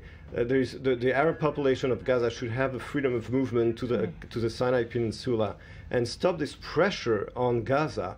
Obviously, Israel is not going to reconquer for the long term the Gaza Strip. Right. And I think that eventually the sovereignty and the population contact should be between the Gaza Strip and the Sinai Peninsula in Egypt. We're going to get a quick update now from Lieutenant Colonel Peter Lerner, the IDF spokesperson. Peter, thank you for joining me this morning. We are hearing reports of infiltration attempts by two different Hamas squads.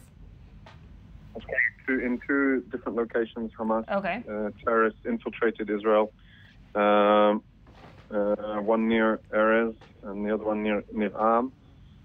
These points of infiltration were both met by IDF forces, well prepared in order to address the threat. I think in all, the count of terrorists killed in this attack is 10. This is the current situation. This is how we start the morning. It just goes to emphasize the situation that we have with tunnels that we are out to sever and prevent these type of attacks from occurring in the future. And this is the scenario we've talked about over the last, I guess, year or so of infiltration or mass murder. And we have to be thankful that our forces are on the border prepared to prevent these infiltrations and deal with them as they arise. When were the terrorists first spotted and by whom? Were they spotted only, of course, after they got out of the tunnels? And these were, of course, tunnels that Israel didn't know about before. Well, I think there needs to be some credit to the Israeli security agency, Shin Bet, that had it on their scopes, and we were prepared and alerted for these incidents this morning. That, of course, is a huge part of our effort, the intelligence effort, which is a combined effort both with the Israeli security agency and the military intelligence. And when those working together, we have good outcome and successful missions. So were these just to reiterate, these were two previously unknown tunnels, which just adds to the tunnel count, if you will, since the start of the operation? That's right. We've had, since the beginning of the operation, we've had about 16 tunnels that was exposed on the Gazan side. We've had, and these are four more infiltrations, a total of 4 infiltrations that have been, I would say, successful infiltrations, but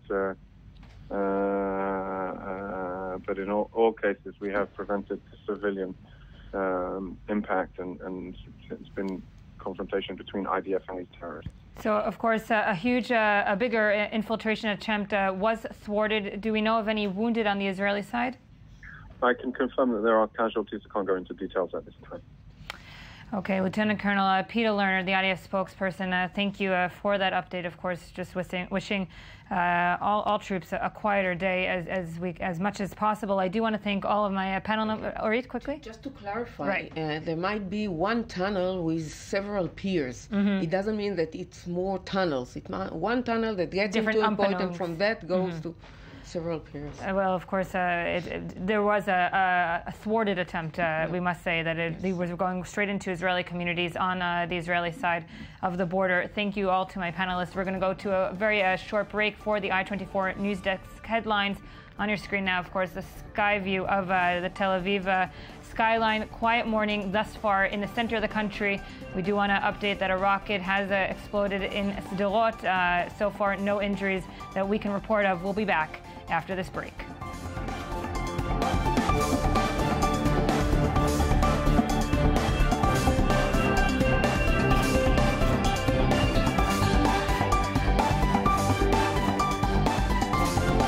Thank you for joining us once again here at I-24 News Morning Edition. We are, of course, on a special broadcast this morning.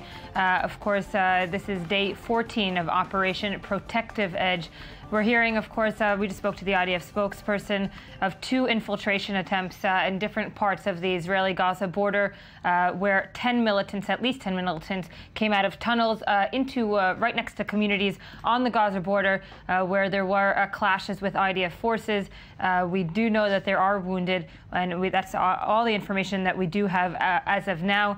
Earlier this morning, a rocket was fired over to Sderot. It did hit the backyard of one of the houses in Sderot. There are no injuries, and we will be updating you from there as soon as possible. With me is General Orit Adato, the former commissioner of the Israeli Prison Service. Thank you for staying with us.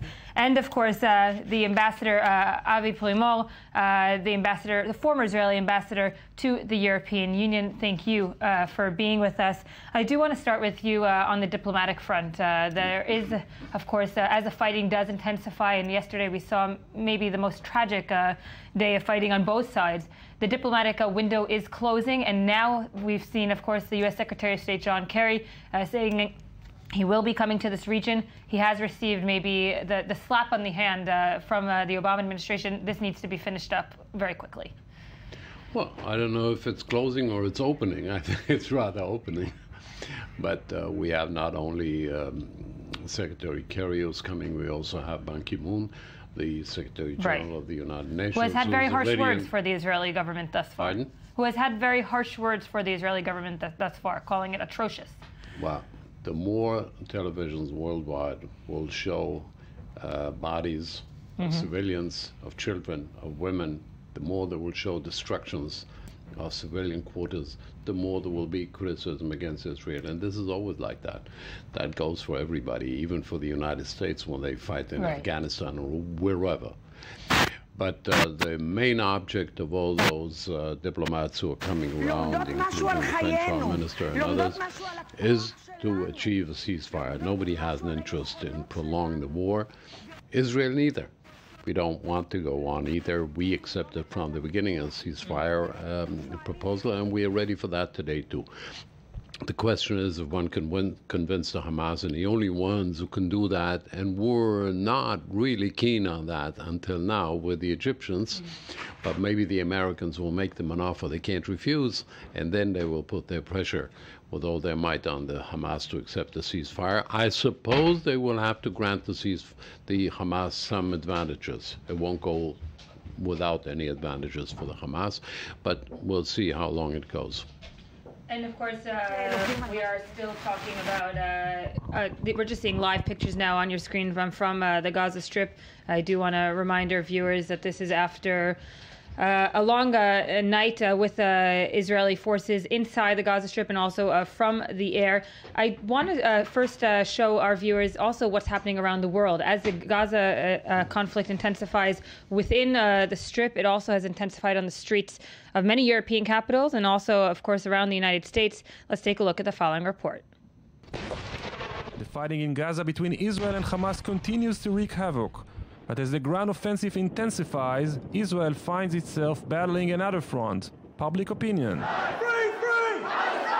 The last few days has seen intense protests against Israel's actions. From Santiago, Chile to Sana'a, Yemen, thousands of protesters have taken to the streets to show support for the Palestinians in Gaza Strip.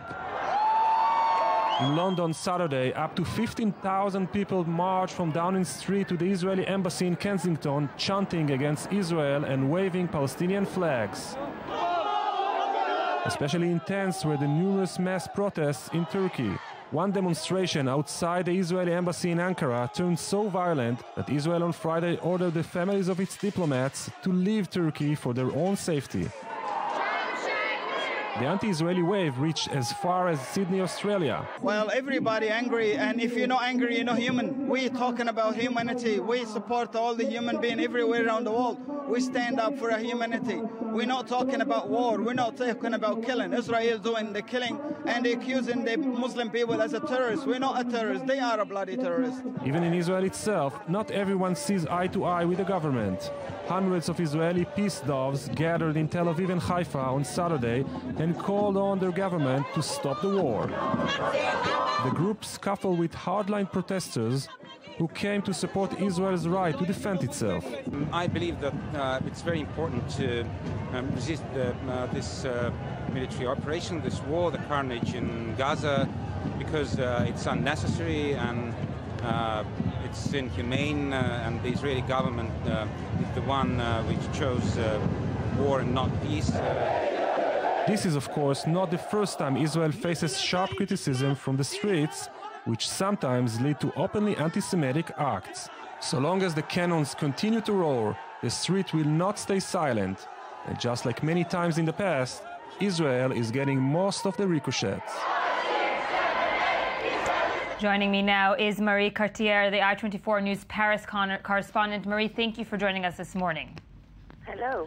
Of course, Paris was witness to almost unprecedented protests on the streets over the weekend, leading the French government to ban such protests, but thousands did defy this ban and went out onto the streets anyway.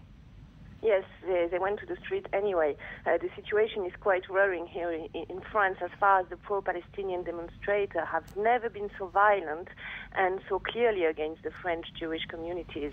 A few minority here is clearly associating the Israeli state, the Israeli people with the Jews in general. They are confusing a state with a religion, and this is in fact the basis of anti-Semitism. I remind that anti-Semitism is an act punishable by the law here in France. Bernard Cazeneuve, the French Minister of Interior, went this morning to Sarcelles, the city where there were violent demonstrations yesterday evening, and Bernard Cazeneuve strongly condemned the violence of yesterday evening. He said that those acts were unbearable and will be firmly punished.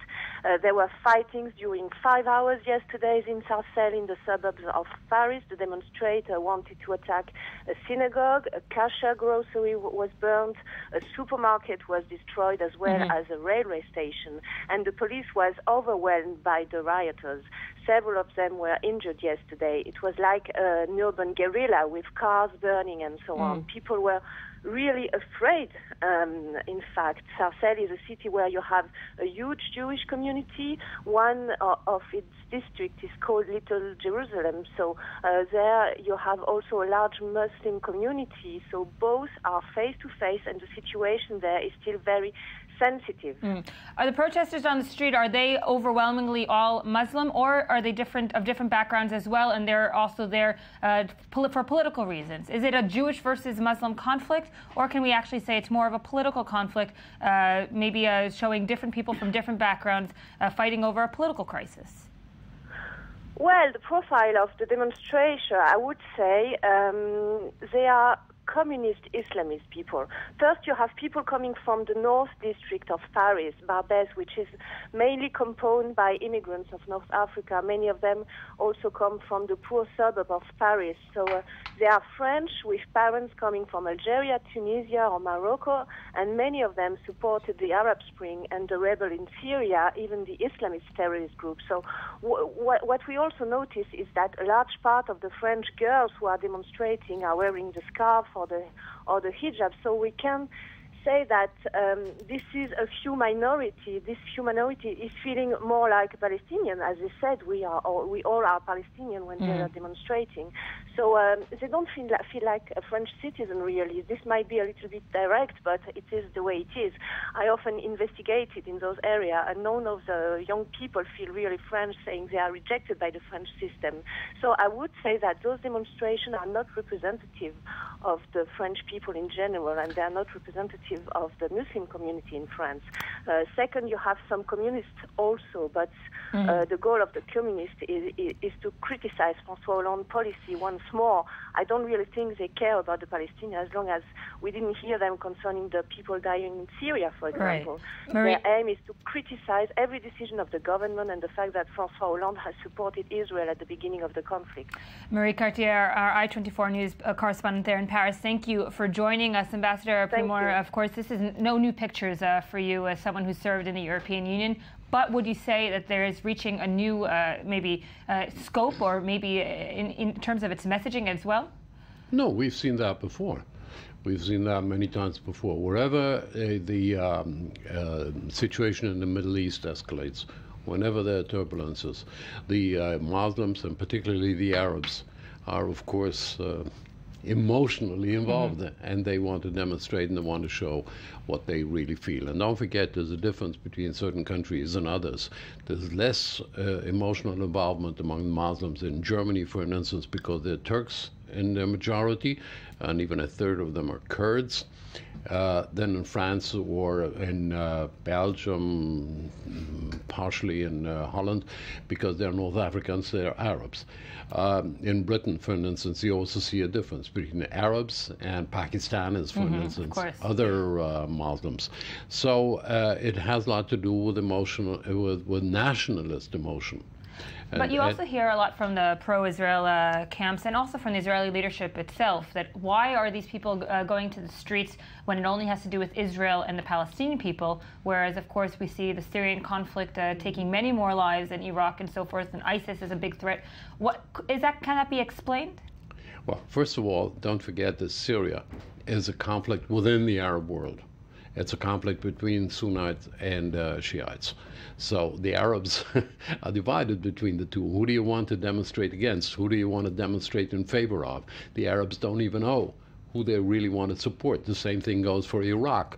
It's an internal conflict. But the conflict for the Palestinians, it's not necessarily against Israel as we see it. It's first and foremost for the Palestinians, unites them all. There are no internal conflicts about that, as there are in Syria. And add to this that Syria is the conflict in Syria is going on since more than 3 years. I mean, after all, you get tired of it. How often can you demonstrate or ask for a ceasefire or something of that sort? The French government did, of course, ban over the weekend any kind of protests. Is that the most effective way to combat these protests? Or maybe these protests can't be combated because it does fall under freedom of expression? Well, first of all, the government has to guarantee order. Right. That's the first thing. They have to protect the Jews, because the Palestinians, when they demonstrate, not all of them, but many of them, when they demonstrate, and they have no Israelis to attack, they attack Jews. That's really the problem. When we talk about anti-Semitism in Europe today, it's not anti-Semitism of the Europeans. Europeans are far from the old anti-Semitism that used to be. Not that it has totally disappeared, but it has declined to a very great extent. The anti-Semitism or anti-Jewish movements that we see are the Muslim movements, and the French government has a responsibility to protect the Jews who are French citizens. There were also pro-Israel protests throughout the world, one which took place yesterday in London. I want to go now to our I-24 News correspondent, Jonathan Sacerdoti. Jonathan, you were at the protest yesterday in London. Can you give us some numbers and, of course, what was the sentiment among the protesters there? Some of the estimates I heard, speaking to the police who were present, were about up to 5,000 have estimated to have been there outside the Israeli embassy in Kensington in London, which is actually a huge number considering how these things usually go, and considering this is definitely a minority opinion among the protesting class, let's say. We saw the large turnouts for the protests that were taking place against Israel's actions, but to see these people gathered in the same place on a different day gave us a different insight into how some people see the conflict. And this crowd was altogether different in its behavior as well. There was mostly quiet, some singing of songs of solidarity with Israel, and a lot of flag waving. There were literally no offensive banners calling for the death of anyone. There were no Nazi chants and no bloodthirsty cries heard. In general, it was a very well-mannered show of solidarity, which many who were observing it said really shows the difference between those two groups. And the irony being that the so-called pro-peace protests are the ones which tend to result in violence. And in fact, the only violence that took place at this pro-Israel rally that happened yesterday was one attendee of the rally ended up being beaten somehow by some sort of counter-protest on the fringes, and he was treated by ambulance men on the scene, photos of which made it out as well shortly after the protest or rally dispersed. And how many of the 5,000 that did show up, what kind of profile would you give them? Was it mainly Jewish groups, British Jews living in London? Were there other parts of British society showing solidarity with Israel? Because as you said, the numbers are starkly different. We have tens of thousands over the weekend in favor of pro-Palestinian and 5,000 in pro-Israel. I would say that the majority of the people there were probably from Britain's Jewish community, but there was also a very noticeable presence from those who weren't, because I think that support of Israel from outside the Jewish community is still somewhat notable at times like this. There were Christians there and Muslims there as well who don't support the anti-Israel protesting going on, and many of whom do support what Israel is doing to defend itself in the Gaza Strip from Hamas rockets and tunnels and the terror organization. But I would say that usually these groups are made up predominantly of the Jewish community who mobilize most at times of strain for Israel. It is worth saying that, as Marie said from France, your correspondent there is something interesting about even the anti-Israel protests. They don't really necessarily represent the mainstream of British society. In fact, here they are also led and made up by the absolute far left, including the Socialist Workers' Party, whose banners you can see present. They actually print the banners up with their name and their logo on it, and various Islamist organizations, which also don't necessarily represent mainstream Muslim opinion. However, they mobilize large numbers at times like this, and when the far left and the extreme Islamists take to the street, it has a big impact visually, because you can see those huge crowds and people assume that that is more of a mainstream opinion than maybe it actually is. And has the British government spoken out against any of these protests, and or looking at, of course, their neighbors in Paris, saying this could be us in just maybe a couple of days, weeks, months? They don't seem to have addressed the protests directly, as is pretty normal, but the Prime Minister did speak to Benjamin Netanyahu just 2 days ago about the situation in Israel and Gaza, and he noted the ongoing rocket attacks from Hamas were carrying on, and he reiterated the UK's strong support for Israel's right to take action and what he called proportionate action to defend itself from them. And the Prime Minister also expressed his condolences for the deaths of the troops and concern about the mounting civilian casualties in Gaza, and said that he asked Prime Minister Netanyahu to do all that he could to stop a spiral of violence from both sides and to try to resume the type of ceasefire that we saw put forward by Egypt. So there's no mention of condemnation, particularly of Israel. In fact, saying the opposite, that he recognized its right to self-defense and he supported its defensive action. But great concern for those deaths coming out of Gaza, and a huge urging of Israel and Hamas to work on the negotiations to achieve a ceasefire according to the Egyptian parameters that has been put forward, of course, which Israel already accepted and Hamas already rejected, but still continued pressure for that to be the aim at the moment. Jonathan Sacerdati, our I-24 News correspondent there in London, thank you for that update. General Adato, of course, we look at the pictures coming from abroad, and we're used to it, as the ambassador said, but each time, of course, it does push maybe some in the Israeli government to think of the urgency of a ceasefire, or does this actually, they turn a blind eye? I don't think they turn a blind eye, and I don't think that influence, much more the internal opinion, public opinion influence the government, as usual in every other country. But I would rephrase what you have asked before in a different way. When will be the day that we'll see people going to the street, trying to influence on proactive of protecting civilians' life in both sides? Because you have asked before why they are not protesting against what's going on in Syria. That's what brought me to the point that lives are lives everywhere, right? And it doesn't matter who is what is the cause, or who is jeopardizing the life security of people. When will be the day that someone will come forward and say, we are looking for the place who is doing the best to protect civilian lives? And at that, I think at that kind of equation, right, I assume Israel will gain much more points than any other country. Which goes back to my initial question: is this a Jewish-Muslim conflict, or is this a conflict of politics on the street? It's a national conflict. It's a conflict between nations. It's a territorial conflict. It has all the ingredients of the traditional national conflicts that Europe has now forgotten almost. Right. But it's a typical one. Of course, like in every such conflict, religion is also being instrumentalized. But it's not a religious conflict. They're two separate religions. In the Arab world, in the Muslim world, you have a religious conflict between Sunnites and Shiites. That's a religious conflict. But what we're seeing on the European between us, it's a national conflict. But Avi, when you are looking all around us and you see that the radicalization Islam, whatever part, Shia or Sunni, is trying to provoke and killing each other in a mess. Meaning, and saying loud and clear, we want the world to become, let's begin with Africa and then later on, to become an Islamic Caliphate. It's a matter of religious, it's not just a matter of national struggle. I agree with you. We have to stop here. World, I'm sorry. In the Muslim world, I'm sorry to all my panel members. We have to take a short break and we'll be right back.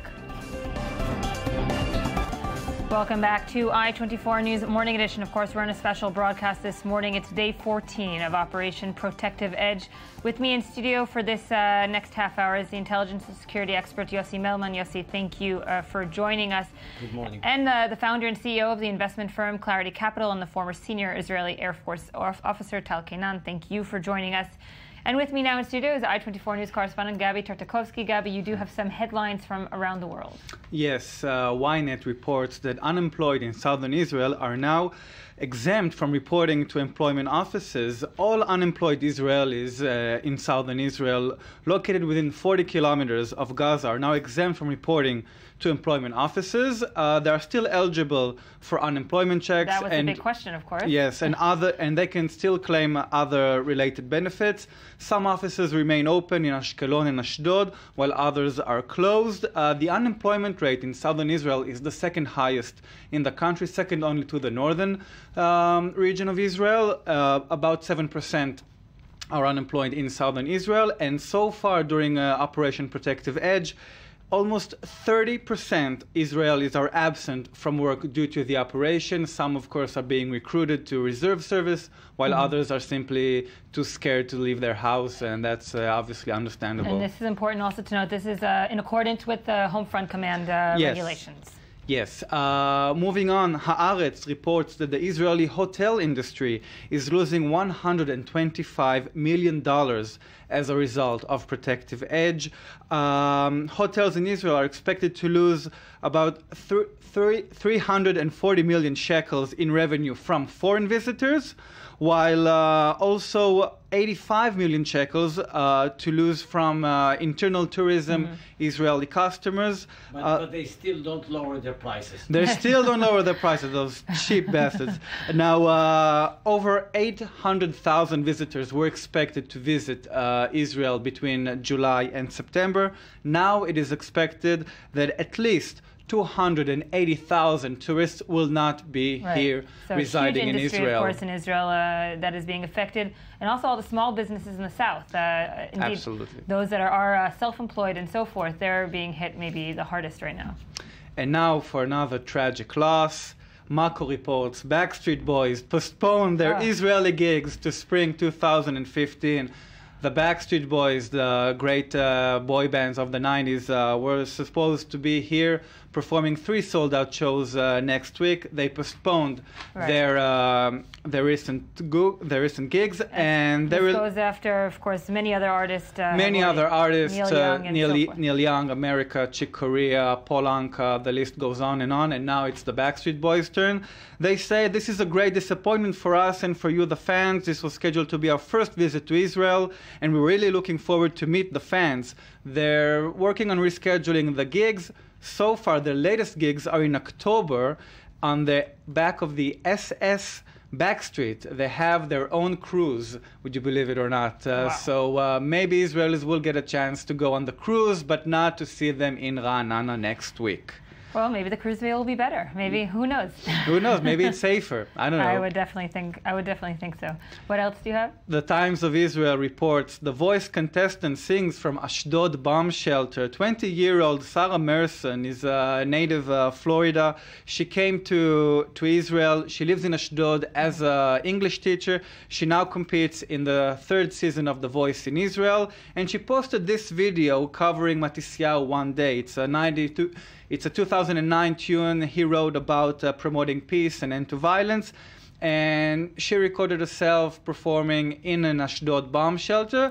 And it also features some footage of Ashdod being under attack, and just to see the damage the rocket caused in Israel. Indeed, and that has been making its rounds, I'm sure, throughout the social networks. Yes. And now on Facebook, we spoke earlier about the Home Front Command. They posted on their Facebook page a bedtime story written by Officer Tali Versano Iceman. She wrote, "Suddenly a Siren." This is a short children's story about a kid who wishes to be notified about rocket sirens in another noise. They want to see maybe the noise of birds tweeting, maybe more appropriate, maybe the sound of an ice cream truck. Something less chaotic. Something less chaotic, less alarming, if you will. But then he realizes there's just too many sounds and too little time. And this little story concludes by saying, you know what, the siren is good as it is. It protects me. I don't know if it's reassuring to any of the kids watching. Well, it's making, I guess, the best of the situation. We also saw recently on the news kindergartens making up songs of how to, reach shelter as soon as possible. Yeah, they can make a game out of it, but only for such a limited time. Right, of course. Gavi, thank you for joining us this morning. I just want to update us, the viewers, of course, on the latest news coming out of the Israeli south. We did speak with the IDF spokesperson earlier this morning. Separate infiltrations from two different tunnels into Israeli communities on the Gaza border. According to the IDF spokesperson, at least 10 militants were killed, and there are also wounded on the Israeli side in clashes that ensued after the militants were caught. This is again showing, of course, more tunnels that the Israeli army is now, of course, uncovering throughout the operation. Yossi, do you have any more details? Well, actually, what we have witnessed in the last 24 hours is that Hamas is trying to move the battle into the Israeli side, right, on Israeli soil. That's an interesting development. They have started it from the beginning of this crisis, and they keep doing it. It means that they have still a lot of capabilities of train units, and I assume they'll continue doing it. There is another battle which is now going on in the northern part of Gaza. Once again, an attempt by Hamas to infiltrate Israel, probably to reach the rural communities there, either to kill or to kidnap or both. And there are also battles inside Gaza. The IDF units are there. They are securing their perimeter, their security belt, which have been established 3 kilometers. Sajia, unfortunately, is 2 kilometers from the Israeli border, and so you had to deal with that, and that's what happened there on the night of between Saturday and Sunday, right, when the Golani Brigade was involved in the harshest battle since the 2000 war in Lebanon. That was, right, the harshest single battle of an Israeli unit since 2006. And of course, it does show, of course, when we heard the defense minister yesterday say it's going to take 2 to 3 days to complete the tunneling part of the objective of this operation. Just this morning does show that there are more tunnels that we don't know about, and it doesn't really actually quantify how many more tunnels are out there. Well, you see, in November 2013, I wrote a piece about the tunnel problem, the tunnel danger. There was no follow-up in the Israeli media, and neither in the international media. At that article, I cited the senior Israeli officer who said, we don't know how many tunnels are dug underground leading to Israel. He estimated it could be any figure between 10 and 30. I think already since the beginning of this onslaught, the IDF discovered more than 10 tunnels which are leading to Israel. I'm not talking about other tunnels and bunkers inside Gaza which have been uncovered, and probably there are more. So this is a major threat. I'm not sure it will take, as the defense minister said, 2 or 3 days, probably more. So why would he put that number out there? Is it for diplomatic reasons? Is it also telling the world, give us 2 or 3 more days and then we'll start talking ceasefire? Well, that was his estimate, and his information is better than mine. Right, so I'm assuming maybe it's also for the diplomatic community. Well, it's clearly that time is running out. The international pressure is mounting, although I must say that it's not as tough as it used to be in other conflicts. It seems to me that this time Israel has more space and more time because the world better understands the Israeli situation, position. It's really a battle. It's a home front battle. It's not an aggressive Israeli operation to remove the threat of the rockets. Secondly, I think it was another misunderstanding or miscalculation by Hamas. They thought that by inflicting major blows and fatalities on the Israeli side, the Israeli public would rally against the government, that it would have a tremendous effect on the operation. And it seems from last night that despite the killing of these 13 soldiers in the of the Golani Brigade, the public is supporting the government, and there is no, I would say, any risk, domestic pressure to end this conflict. It may change. Right. And on the other hand, despite the terrible images which came out from Sajaiya, 100 and more Palestinians killed, many of them civilians, still the international community is not putting that pressure. Hamas wanted to compare what happened in Sajaiya to the massacre by the Christian forces in Lebanon in '82 in Sabra and Shatila, when 800 Palestinians were killed. But the comparison is not there, and even if it is there, the world is less listening to it. Maybe the international world, but in terms of international media, I do want to show you a short clip. Over the weekend after the 4 children were killed on the beach in the Gaza Strip, the media around the world took a different line to it, and they questioned Mark Regev, the Israeli Prime Minister's spokesperson. We're going to see a short interview from there where he was, one will say, took a hit in terms of questioning, one-sided questioning, one will say, and he also maybe was surprised by the level of questioning. Can we see the clip? We're gonna find it in just 1 second. Tal Kainan, of course, you're going to be here and try to explain how to combat these lines of questions. But would you agree with Yossi that this time the diplomatic pressure is not as heavy on Israel as it was in the past? Because you look at the social networks, Yossi, and they're saying a different picture completely. Well, the social network is one story. Right. No, I think we see a split. And you have the political diplomatic community on one side, which is supportive. I think they're informed essentially as to what's going on here, and the media and social networks, which in general are less informed and are, the pictures speak louder than words, and we know that from previous experience. The pictures are horrifying. And we understand that that's war. Let's take a quick look at the, of course, spoken about interview. Well, we're joined now from Jerusalem by the Israeli Prime Minister's spokesman, Mark Regev. Mark Regev, the operation that you're engaged in is Protective Edge, and its stated purpose is to protect Israeli civilians. How does killing children on a beach contribute to that purpose? Well, it doesn't. You have sophisticated ships offshore there with some of the best and most forensic sighting and visual capacity. It's pretty hard to confuse boys running around with a ball on a beach. Tal, of course, you're a former Israeli Air Force officer. Would you have responded differently than Mark Regev? Well, I don't want to comment on Mark Regev. I comment more on Jon Snow. That's not an interview. That is, somebody who's drawn his conclusions before looking at the facts and is now going to selectively choose which facts will support his views and which won't. Look, war is tragic, period, and any civilian life or combatant's life is a tragedy.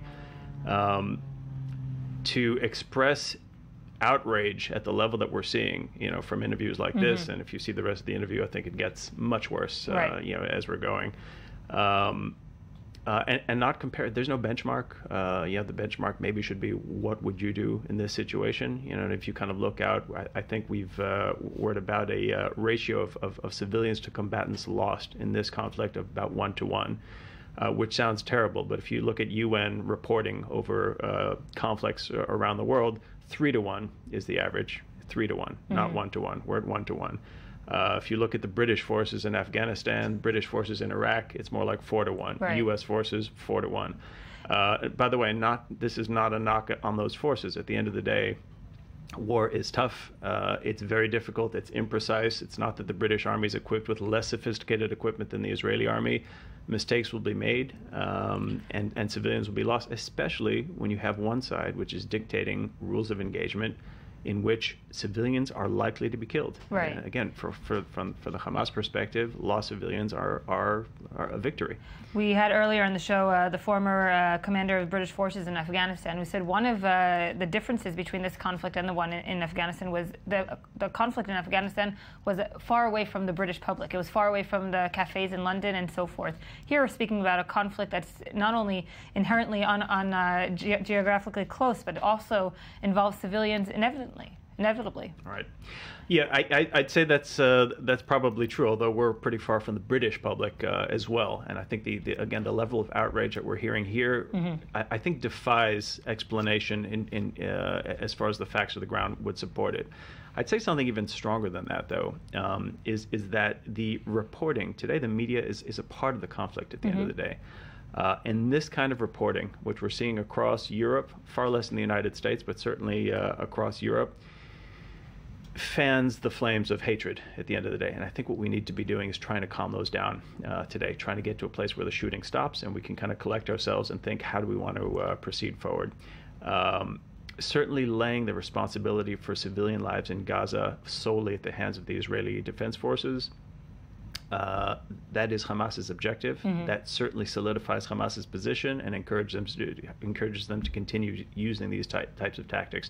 They're working. I don't think that comes from love of the Palestinian people, because it is hurting the Palestinian people. It might come from hatred of somebody else, but I think anything based on hatred is really taking us in the wrong direction here. But the international media, and Yossi, I also want your perspective in this, is seeing Hamas as someone that maybe Israel needs to speak with rather than combat with, saying Hamas cannot be completely defeated. We've spoken about this for a while, and maybe therefore they need to be contained and spoken with. Sure, you should talk to them. The former head of the Mossad, Ephraim Halevi, has been calling for years to talk to Hamas. And there are indirect talks with Hamas whenever there is a problem or an incident of prisoner swaps or a ceasefire. But a direct talks, negotiation with Hamas cannot take place as long as they don't recognize the right of Israel to exist. We have been in this story 30, 40 years ago with the PLO. The PLO refused to recognize Israel. Eventually they did, and Israel started talking to them. Now, it's not just an Israeli precondition. The international community is demanding Hamas to recognize the right of Israel to exist. So that's the problem. Hamas refuses to compromise, refuses to abandon its ideology and its charter, and they don't want to recognize Israel. But on the international media, I agree with Tal that the media is becoming part of the story. It's not just reporting about the story. I saw yesterday an interview in Sky News with Economic Minister Naftali Bennett. And that suddenly one of the Sky reporters in Gaza jumped in and asked and said, well, it was not a question. He asked him, how dare you are talking in short sleeves while we in Gaza are with helmets and with full gear? He was already part of the story, the reporter. And that's one of the problems. You are sitting in Gaza, noticing the visual horrifying images on one hand, and also can be subjected to air raids. You can become a victim. Undoubtedly, it is it's increasing your emotional approach to the conflict. You don't remain neutral or objective. You become part of the story. Tal, why? Same question. Why, when many in the media will pose this question to Israeli officials and so forth, and also in their reporting, why isn't Israel speaking with Hamas instead of course, using tactics of war? Right. Look, there's a question of morality and a question of tactics, and I think it's important not to mix them. We might be guilty of incompetence, but we're not guilty of intransigence or malice, which seems to be the assertion in a lot of these interviews, like the one you started to show here. Why isn't the British government talking to Al Qaeda directly? And let's kind of split the difference. You guys want, Islamic domination of Europe. Why don't you take half and we'll talk? These are ridiculous comments. Hamas, in its charter, wants the destruction of Israel. It's a difficult place to begin conversations at. It's a difficult place to start at. Whether we should or shouldn't, I don't want to opine on that. I think there are people whose job it is to manage the tactics of that. I would say ethically, though, it's ridiculous. Hitler wanted the British Isles. Why not split the difference and give him half the British Isles, or enter talks on that? No, that's just not. The difference doesn't necessarily lie somewhere in the middle. I think another comment on what we've come to call balanced reporting. Balanced reporting requires a lot more nuance than I think most news organizations apply to it. It's not a question of finding one side's position and the other side's position and drawing a line somewhere in the middle. Not only is that wrong in many cases, and again, one side will often have a set of sensibilities and morality that coincides more closely with the news organizations or with the viewers that organization caters to. It also radicalizes both sides because clearly from just a game theory perspective, it encourages each side to radicalize, because if the truth is going to be somewhere in the middle, why don't you start with a more radical position? That's exactly what's going on here today. You have a Hamas who is, the tactics that Hamas is engaging in today are indefensible. They are firing rockets at civilian people from behind civilian shields. That's what's going on. That is the fact. How could the truth be anywhere in the middle between that and a country's right to self-defense, with the tragic consequences that it bears on all sides? Again, this is not to minimize the suffering going on in the Gaza Strip. The question is, where do you lay the blame? And the international media, of course, has gotten maybe weary of this argument by Israel saying it's right to self-defense because of what the pictures coming out of Sajuya yesterday, and of course the breakdown of women and children that are involved. But Yossi, back to what Tal said about combating the rocket attack, and this is something that is spoken about extensively in the Israeli media. Is that a feasible target to completely combat the rocket attacks coming over in Israel? We know, of course, that they're being launched from civilian homes and so forth. It's not realistic, but on the other hand, one should notice that yesterday, for example, there was a decline, a reduction of we heard from the IDF spokesperson as well. 30% in comparison to the two previous days, Friday and Saturday. And today, I think so far, there is also less launching from Gaza than it used to be in the previous morning. So, but realistically speaking, unless Israel is taking full control of Gaza, and that's, I understand, is not the Israeli intention, there is no way to destroy all the rocket caches in Gaza. In order to do it, you have to be there. And Israel is not there. Israel is just in a perimeter of 3 kilometers. It's not in Gaza City, it's not in Rafah, it's not in Khan Yunis. But we did hear, of course, the Israeli Prime Minister yesterday saying while the Defense Minister putting the 2 to 3 day mark, the Israeli Prime Minister also said there's going to be more days of fighting. Is there a paradox there? No. He said the Prime Minister said we are ready to expand the operation. But it's also a signal to the other side. No one knows exactly how long it will last. It depends also on the diplomatic front and the ceasefire. I think the government prefers to have a ceasefire than to prolong the war, but the war might be prolonged. No one knows. I don't think there is I think the Prime Minister and the Defense Minister are highly coordinated. They were not the best friends before this conflict, and they are emerging from the conflict as very collaborative. We're going to just update that there's another name of one of the 13 Golani soldiers killed last night has been released. First Sergeant Moshe Malko, Golani, of course, combat soldier, 20 years old, from Jerusalem. He was one of the 13 fighters yesterday killed in the clashes in the Gaza Strip. His funeral will be held today at 4 o'clock in the afternoon in the military cemetery, in Mount Herzl in Jerusalem. Just reminding everyone, of course, that the other names that have been released thus far: Major Tzafrir Baror, 32 years old, from Cholon; Captain Zvi Kaplan, 28 years old, from Merav; Sergeant Gilad Rosenthal Yacobi, 21 years old, from Kiryat Ono; Sergeant Oz Mendelovich, 21 years old, from Atzmon; and Sergeant Nissim Shon Carmeli, 21 years old, from Ra'anana.